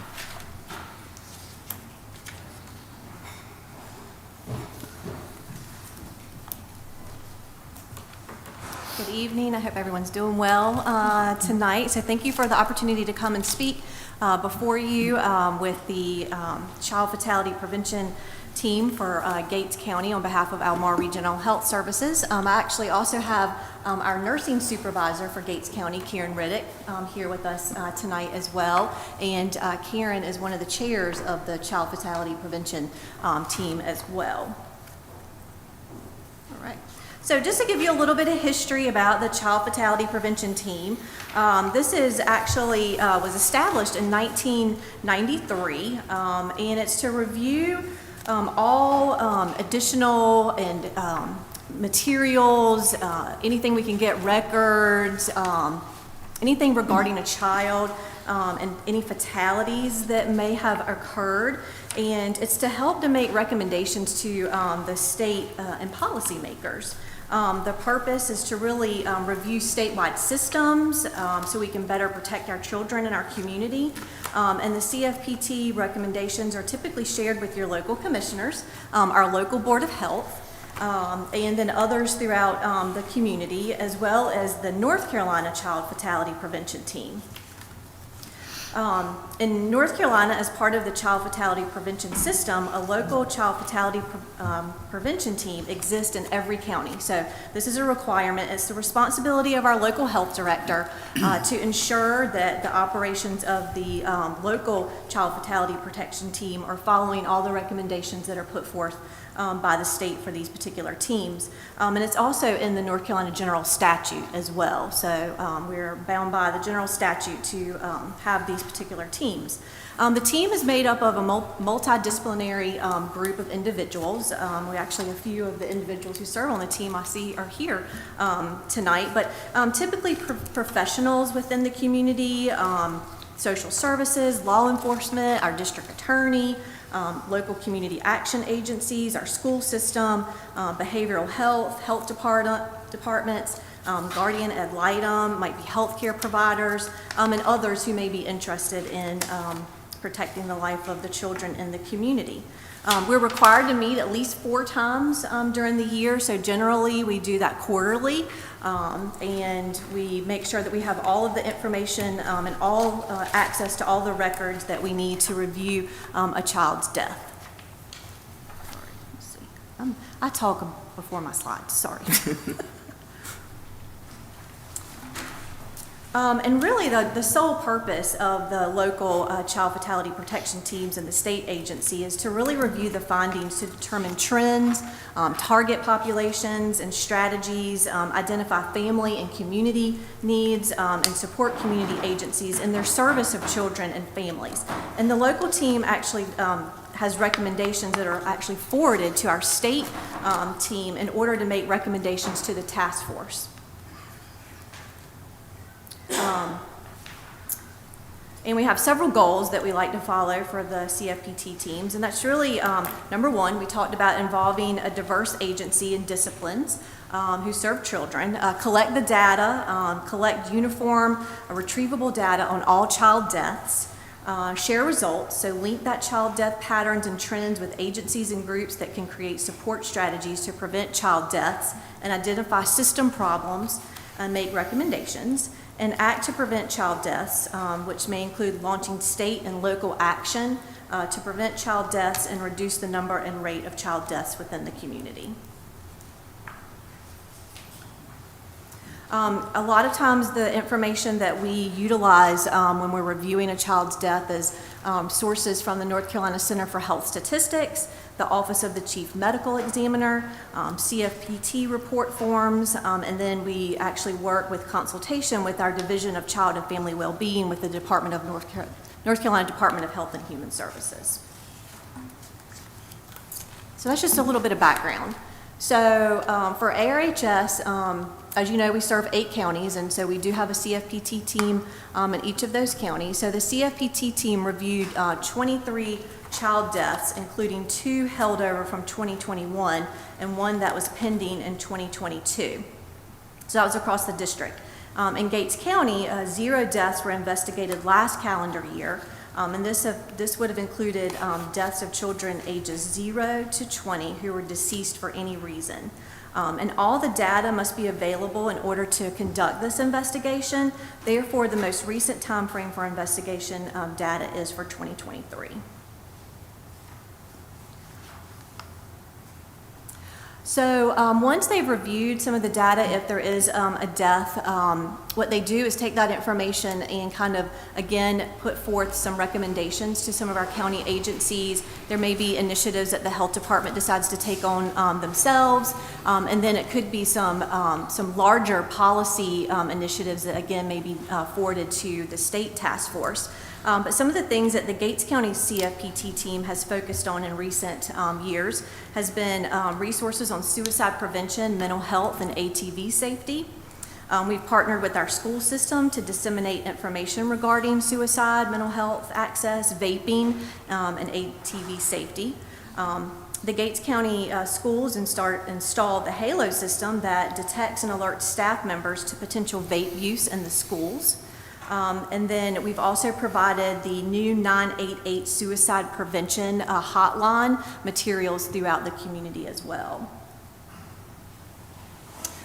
They also help to support and endorse the Gates County Opioid Task Force that's meeting right now very regularly, working on the funds from the opioid settlement. So they support that wholeheartedly.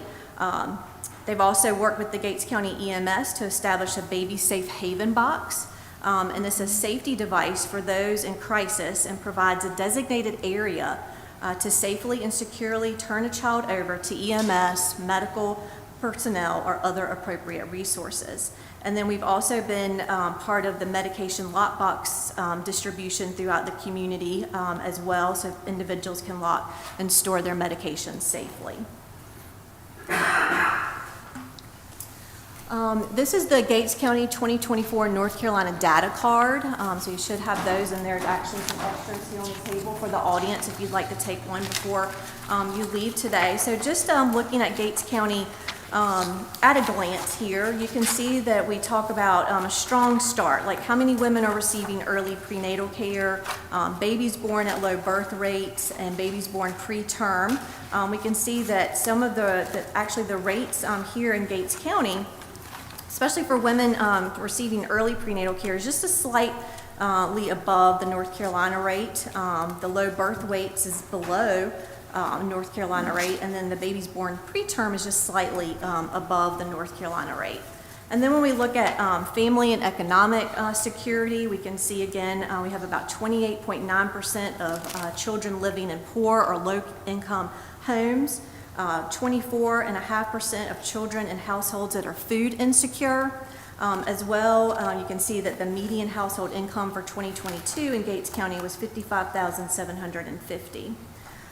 Looking at nurturing homes and communities, the delinquency rate per 1,000 youth ages 6 to 15 is 20 to 20.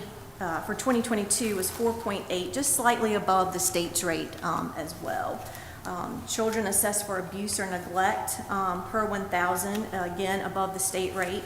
And our teen birth rate actually was 0, as it was for the state. We've seen dramatic decreases in teen birth rates for the state of North Carolina and our community over the recent years.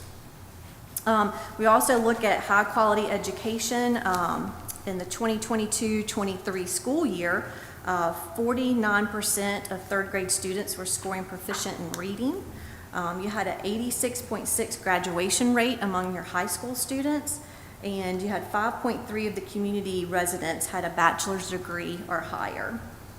And then looking at health and wellness, children without health insurance was at 1.2% in 2022, which was well below the state's rate of 4.8. And then your infant mortality, which is at 10.6%. The 10.6 in 2022, and then your child deaths per 1,000 was 79.6 in 2022, a little bit below the 89.7 for North Carolina. And I know these dates, and you can see some more data. We actually have this in Spanish because we do like to share this with the community. And you'll see that these rates are from 2022, and then the state rates are 2021. We're always a year behind typically, or 1 to 2 years behind in data that the state provides. So that's why it's referencing 2022 in this particular report card. So that just kind of gives you a little bit of rundown about the CFPT and some of the child health here in the County of Gates. Does anyone have any questions?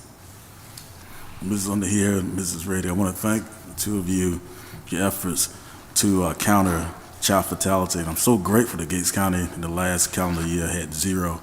And also thank you for the resource that you provide the high school for opioid and also for EMS Safe Haven. Thank you so much for your services. Okay, yes, I forgot one slide actually, sorry, but it's okay. This is really important actually. And even though we are mandated by state statute to head up and lead these child fatality protection teams in each one of our counties, ARHS only, as of now, receives $1,482 of state funds to do the work of that child fatality protection team. So that's that's $1,400 for 8 counties. So, you know, we're required to do the work, and we have staff devoted to that and all the initiatives that, you know, we help to put forth, and that's the amount of funding that ARHS receives from the state to do a state-mandated program. One tiny bit of good news is the state has allocated a little bit of additional funding for this next coming up fiscal year. So for the whole district, we'll be getting $6,700 instead of $1,482. So they did bump us up a little bit, but that's still quite a bit of money to spread across 8 counties to really work on some of these initiatives that we put forth to keep our children and families safe within the county. So I just wanted to point that out as well, that again, sometimes public health services that were mandated to make sure we are covering, for the county to keep our county safe, the state dollars don't always represent, what the work is that we provide. So, forgot to mention that. Any other questions or comments that you can think of? Any other questions or comments? Thank you for the job you're doing. Oh, yes, thank you. Thank you so much, and I'm very involved with Emily and all the work that she's doing with the opioid task force, so we're really, proud to be a part of that work here in Gates County, so, and we just enjoy the partnerships that we have with you all as county commissioners and all of our local agencies that are here in Gates County, because we certainly could not do this work alone, so thank you so much. Thank you. Thank you. Thank you.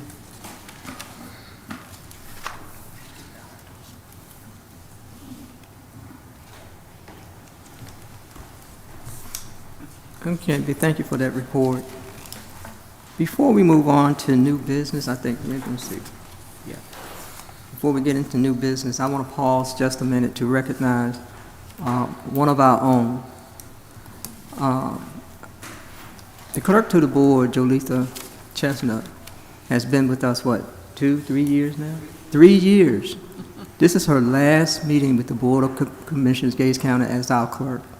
She's moving on at the end of this week. We're going to miss her. Everybody calls her Joe. And Joe has been on target for 3 years. And we cannot let her leave here without recognizing the work and dedication she's put into her position. She's gotten us organized as far as our records. She keeps the board straight as far as statutes and regulations and everything else. She's very professional in her job. She's serious about her job. And I would like to give the commissioners an opportunity to say a few words about Joe. Oh, certainly, I probably have known her the longest of any one of the commissioners. I believe she was a former student of mine. And she has some tales that she tells I don't think are quite true about in the classroom. But she turned out to be what I thought she was going to be. In this classroom, she was always prepared and diligent about doing the work to the best of her ability, and she continues to do that. She has continued to do that in the job as clerk of the board. And I will miss her. Sorry to see her go. I thought Gates County born and raised, and she's skipping out on us. But anyway, the best of luck to you. And if we can do anything, let us know.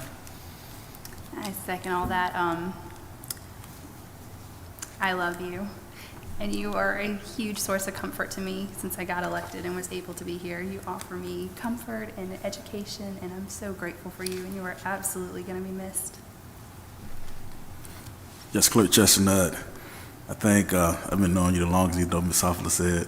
I've been knowing you ever since we've been growing up together, our families. But you're a spectacular person. Professionalism, structure, organization, personality. She's a valuable asset, and she's going to be a valuable asset wherever she goes. Excellence. The list goes on. And I'm very grateful, to have you during the time that we had you as clerk. You have helped me on many occasions, and I'm so thankful for your service to Gates County. As chair of the board, I call the clerk one of the 3 C's. That's what keeps the chair and the vice chair and all the commissioners in line. That's your county attorney, county manager, and clerk to the board. So when you see us looking over there to the left, we're looking at Joe, because Joe would throw something at you if you don't do what you're supposed to do. She gives me the cheat sheet as far as what we're supposed to do, how it's supposed to start, end, the approvals, disapprovals, and then she makes sure those minutes with the county manager are writing tight, because those are legal documents. Everything we do, once I hit that gavel as chair, it's legal. And she keeps us legal, just like the county manager and the county attorney. We're going to miss you, Joe, but we're just a phone call away. And Mr. Sauer knows, and commissioners know, especially Mr. Sauer, because he's the chief administrative officer. He supervises the day-to-day in the county. So if we can't find something, you will get a phone call. And I know you'll answer, and you'll tell us exactly where it is. Mr. Sauer, you have anything you want to say publicly? Well, I sure do. And we kept this agenda short on purpose so that we could go on and on. I just thank you, Jolie. I never knew I'd be back in the workforce like this again, and you've made my transition wonderful. And there's too many things to list that you've guided me on and kept me out of trouble. And but what I admire most is how you treat the people who walk in that front door. Mm-hmm. Sometimes they don't know where they're going because they get this facility confused with the courthouse and the activities there. Sometimes it's a water bill, sometimes it's a tax bill, sometimes it's just somebody looking for the county manager. But I listen a lot, and I can tell you smile when you say hello because you can hear a smile. And we've talked recently. I mean, you never provide customer service beyond any expectation. I mean, I've seen you help some folks recently that's just, we need to train everyone to do that. And I hope you'll stay in touch. I think I know where to find you. I, Joe Letha, will miss you. I've cherished our friendship over the last 3 years, and I wish you the best of luck in all that you do. We have something for you. I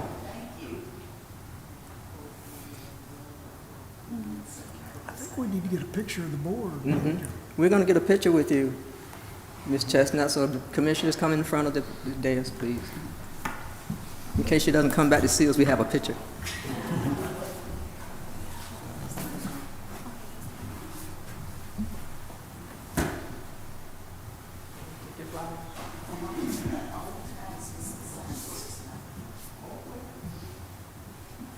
Missing one was Commissioner Craddock was off on business, so we're going to have to Photoshop him. Put him in somewhere. Put his head in somewhere. Sing Joe Letha. Joe Letha. Thank you. Thank you.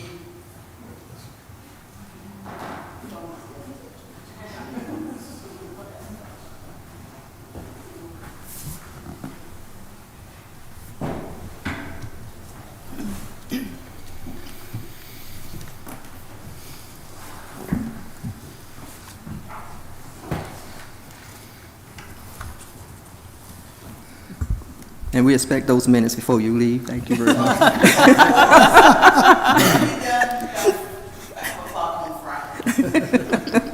We're just playing with you. We love you, darling. I know. Now let's get on back to business. New business. We have budget amendments A, B, C, and D, and the county manager will brief the commissioners on items A through D so we can make a determination of approval. Okay, the first budget amendment, F25-002, in the amount of $8,552. This is a grant from the OBC Healthcare Foundation to help us with replacing exercise equipment in the community center. Budget amendment F25-003 in the amount of $90,000 is a state emergency management capacity building competitive grant. There's no local match. It was prepared by Mr. Tutwiler, and this will replace, or actually provide additional electronic messaging boards and emergency equipment, plus a trailer to help support all of our first responders. Item next is F25004 in the amount of $3,000. This grant donation has been made possible by the Gates County Community Partnership in order to help bring improved connectivity through the internet at the Gates County Community Center, and also for audiovisual equipment to assist with senior center programming and adult classes.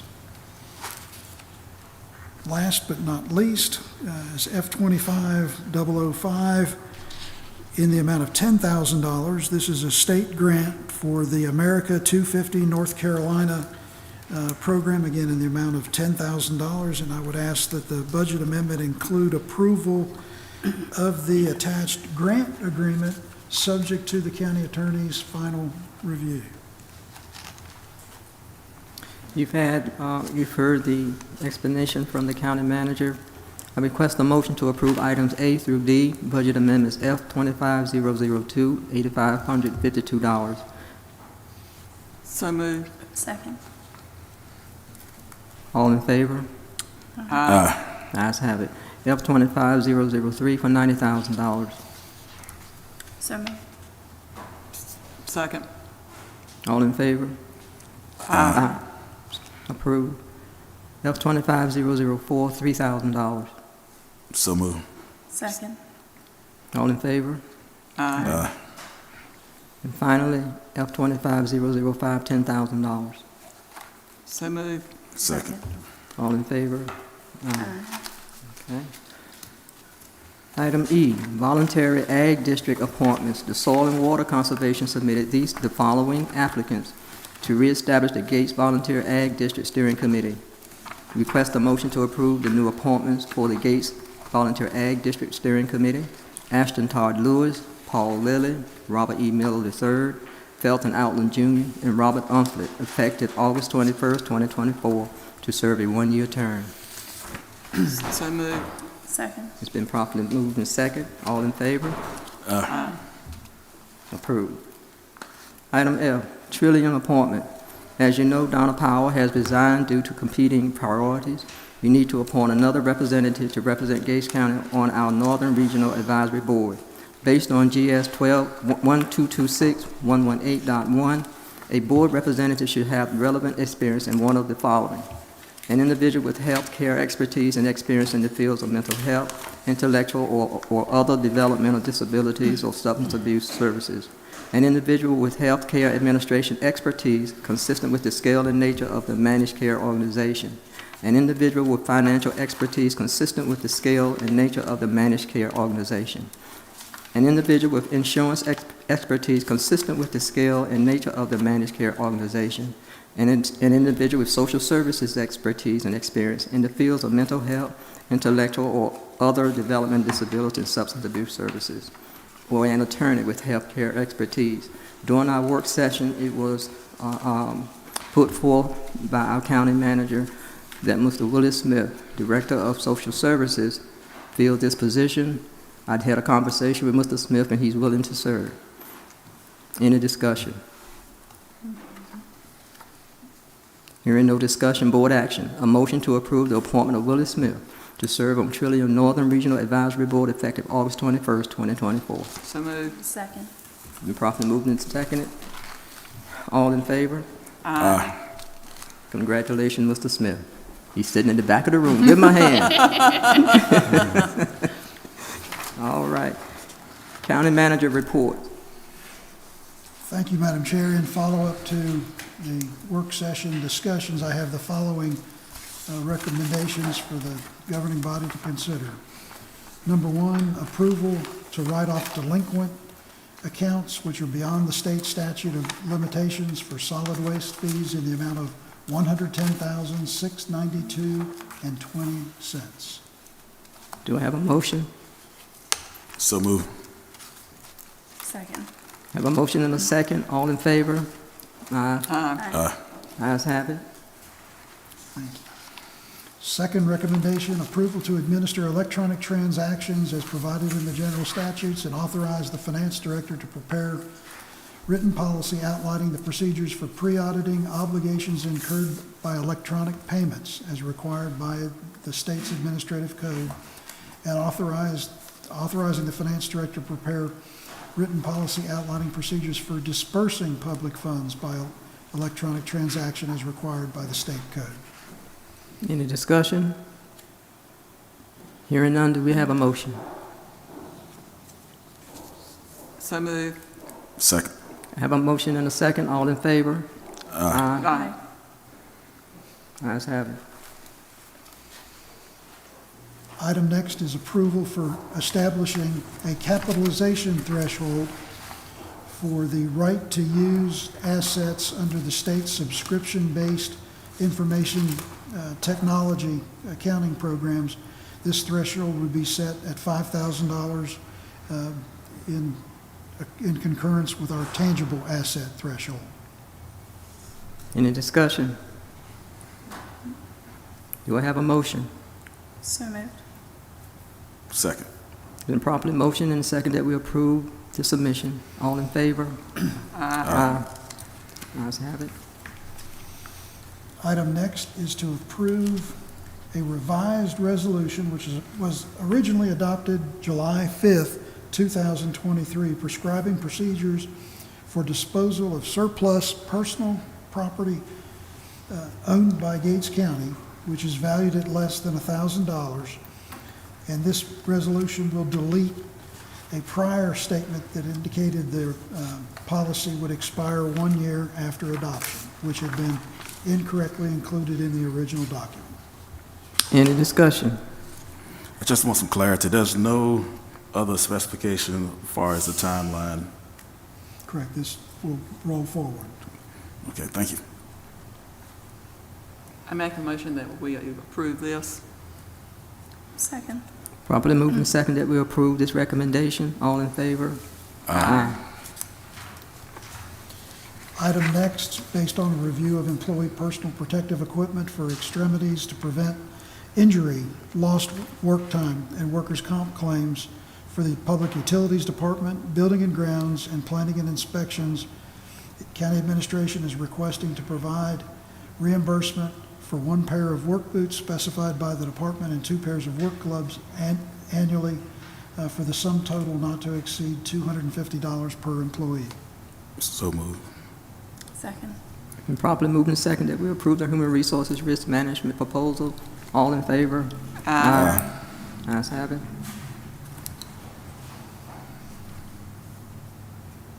Item next is the tax office recommendation for the contract with CTS, the County Tax Service, verification and review company which will review business personal property tax listings for all businesses valued with taxable value over $30,000. The board selected the option on the contract for the flat rate on the fee schedule, and this comes as a recommendation from the tax administrator. Any discussion?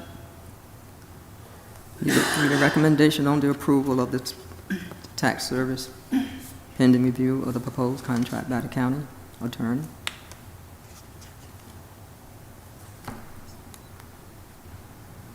So moved. Second. Been properly moved in second. All in favor? Aye. Ayes have it. Item next is in response to the joint efforts on behalf of Gates County and the town of Gatesville to demolish and have removed the burned-out structure at 217 Main Street in Gatesville.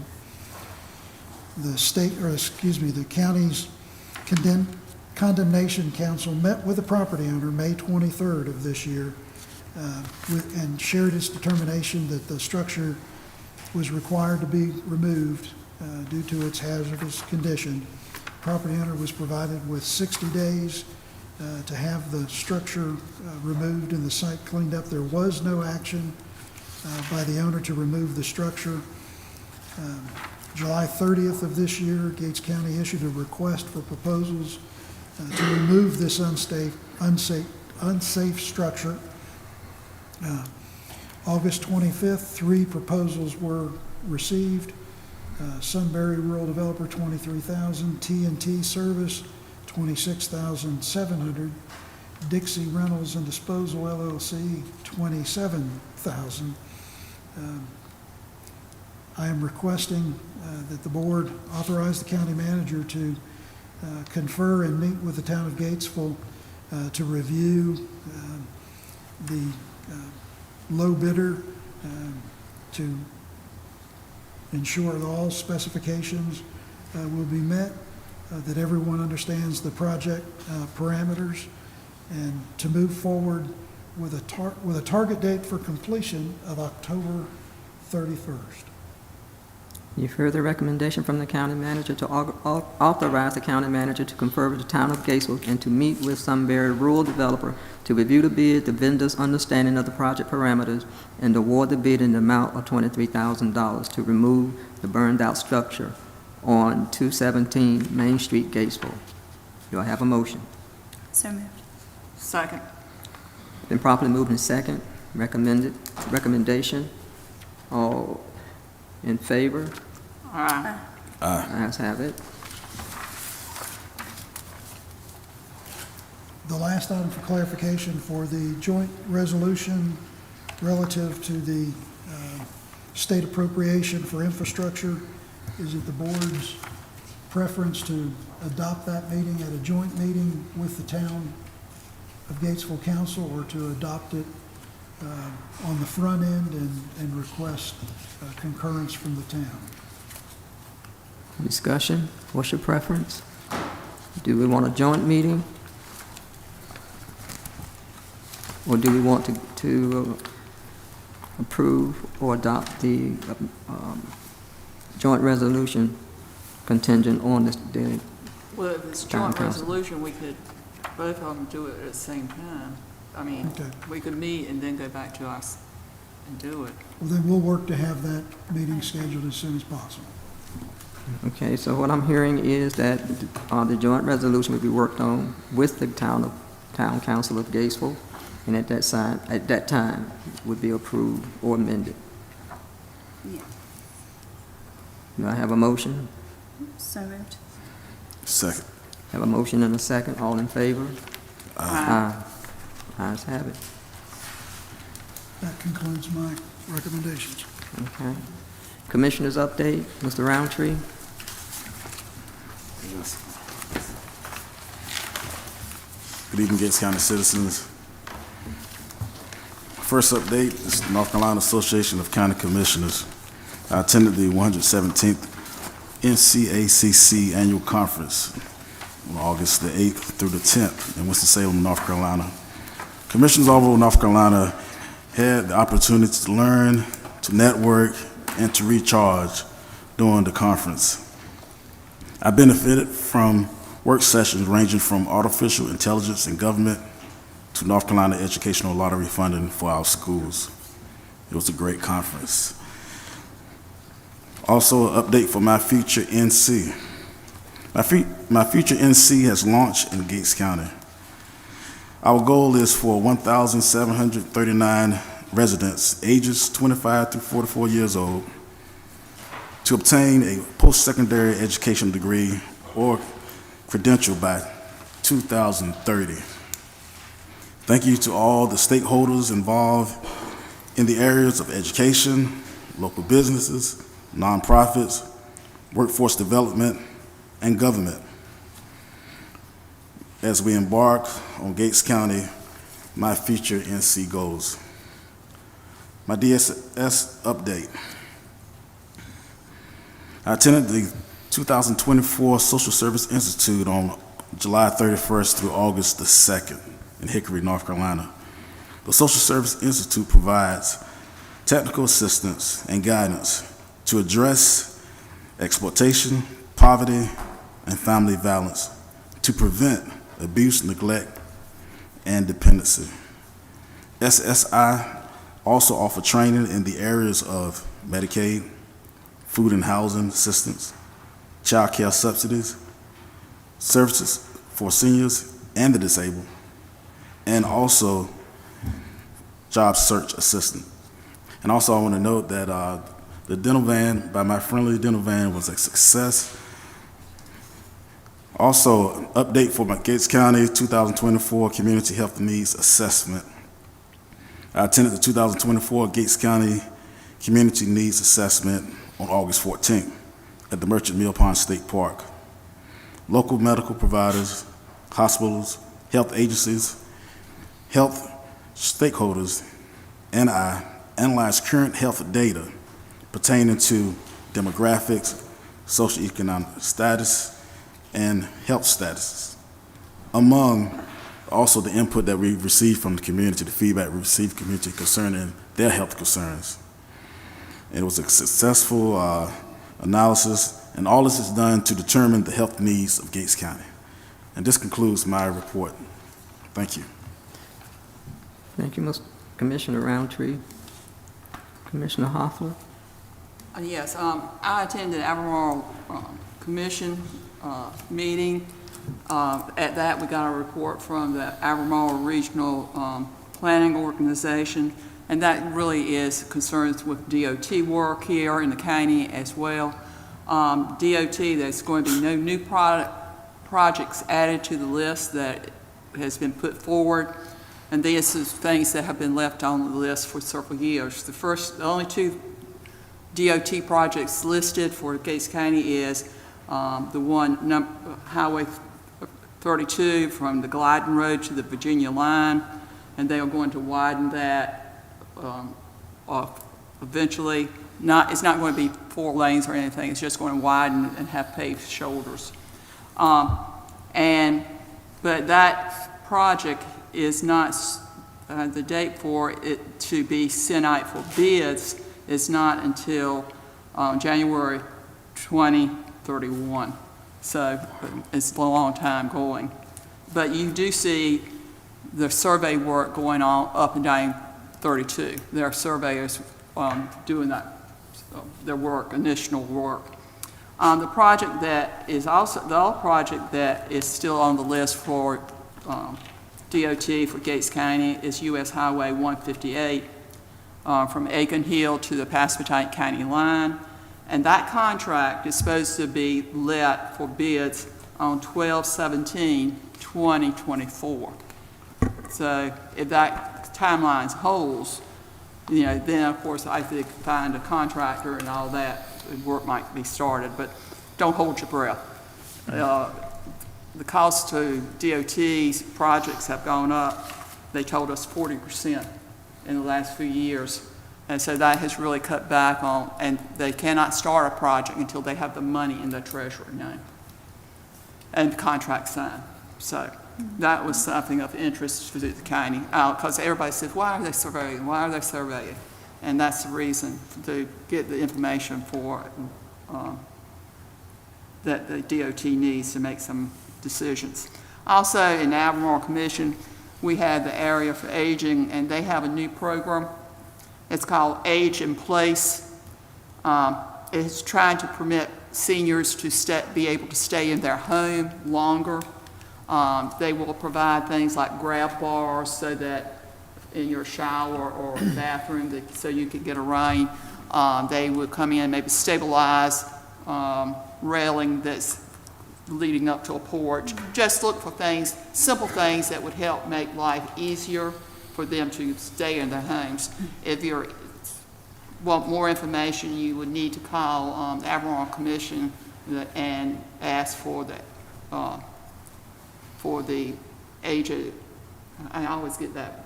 The agency aging, that might not be the right acronym, but it's like that. And it's just asked for Area Aging Authority, that is, Area Aging Authority, and it's called Age in Place. It's just a nice tool that we can use to help seniors stay in their homes longer. Okay. Thank you, Commissioner Hoffler. For my chair updates, I'm going to be short. I just want to thank Vice Chair Jonathan Craddock, who served as acting chair since the month of May. I've been out. This is my first board meeting that I've chaired. I have attended the meetings, but he was driving the gavel. I want to thank him personally and professionally. He has learned a lot. He keeps telling me he has, but he's been a nice little mentee. He listens. He has the temperament. I hope he's listening because I'm putting it out there. He has been fantastic to work with. The commissioners have been fantastic in keeping things between the ditches. Mr. Sauer and his team, the county manager, and of course Joe. I'm back, and I tell people I'm a SOS. I'm slower, I'm older, but I'm smarter. That's the way I see myself. I've learned a lot when you have time to think and to heal, and I'm better for it. I thank the county. I thank all of you here. I thank everyone who called or wrote or sent an email or just asked indirectly, how am I doing? I'm doing much better, but I want to thank Craddock for his service in my absence. I was never absent because the county manager called me religiously every morning, telling me what I didn't want to know sometimes. But anyway, I was engaged mentally, but not physically. So I thank all of you for your prayers and your well wishes. And I will do the best I can to continue the strategic plans and the vision we have for this board and for this county. Just be patient. Remember, we work with you every day. We can't do it without you. And I thank every last one of you. Now I'm going to ask for a board action. I thought I heard you down there. But go, Emily. You're okay. Go, Emily. Go, It's Emily. okay. I mean, not much. I was with Commissioner Roundtree at the NCACC conference. I was grateful to be a part of that. The new map book is out for the year, which has some, to me, exciting numbers and changes in there if you've had the opportunity to compare a few. This was the first 2 days, August 7th and 8th, were the kind of pre-conference sessions, a culmination of the One More Thing initiative that I got to be a part of this past year under the former, immediate past president of the NCACC, these terms, y'all. Got to be a part of that, and that was kind of about doing one more thing in the effect of, opioids in the community. The immediate past president's son had passed in 2013, and so that was big on his part. Being a part of that committee was a huge gift this past year. I honestly think that one of my favorite takeaways of the entire several days at the conference was one statement of naloxone enables nothing except breathing, and I thought that was crazy powerful and wanted to take that forward because so many think that that's an enabling thing, but it does nothing but give them another chance at life. It makes them breathe. That's it. So that initiative has come to an end, and the newly appointed president of the NCACC, President Davis, T. Davis, he has the Heroic Hands initiative that is going forward. It's incredibly exciting. It's going to be focusing on basically essential staff and first responders, healthcare, that kind of thing. I'm looking forward to being on the Health and Human Services Steering Committee in this upcoming year, and learning more about that as I did with the One More Thing initiative. There was one other, with the upcoming opioid task force that was mentioned. We have a meeting coming up next Thursday. I keep wanting it to be tomorrow, but it's next Thursday. Next Thursday at 4, and we're hoping in September or October to be able to come back to the board with our first proposal for using some of those funds. There have been some great ideas brought forth from various members of the task force, several of which are here or were here throughout the night. So I'm looking forward to coming back in September or October, and we will be sure to talk to the county manager to get that on the agenda. Thank you, Emily. I apologize for missing out. You're fine. It's getting late. Now I ask for a motion to go into closed session NCGS 143.318.11A6. So moved. Second. There will be no action taken after we come out of closed session.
Set up straight.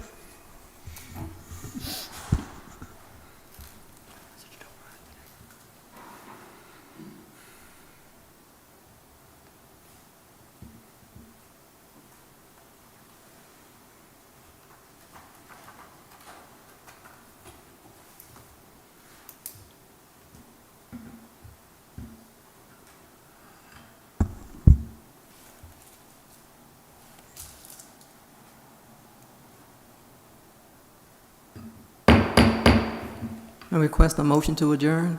So So moved. Second. It's been properly moved in a second that we adjourn. All in favor? Aye. We adjourn. Close. I amend my motion. I need a motion to come out of closed session. So moved. second.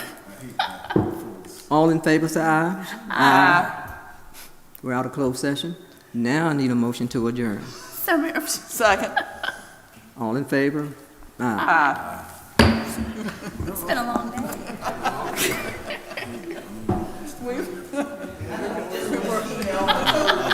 I was going to say, are we spending the night?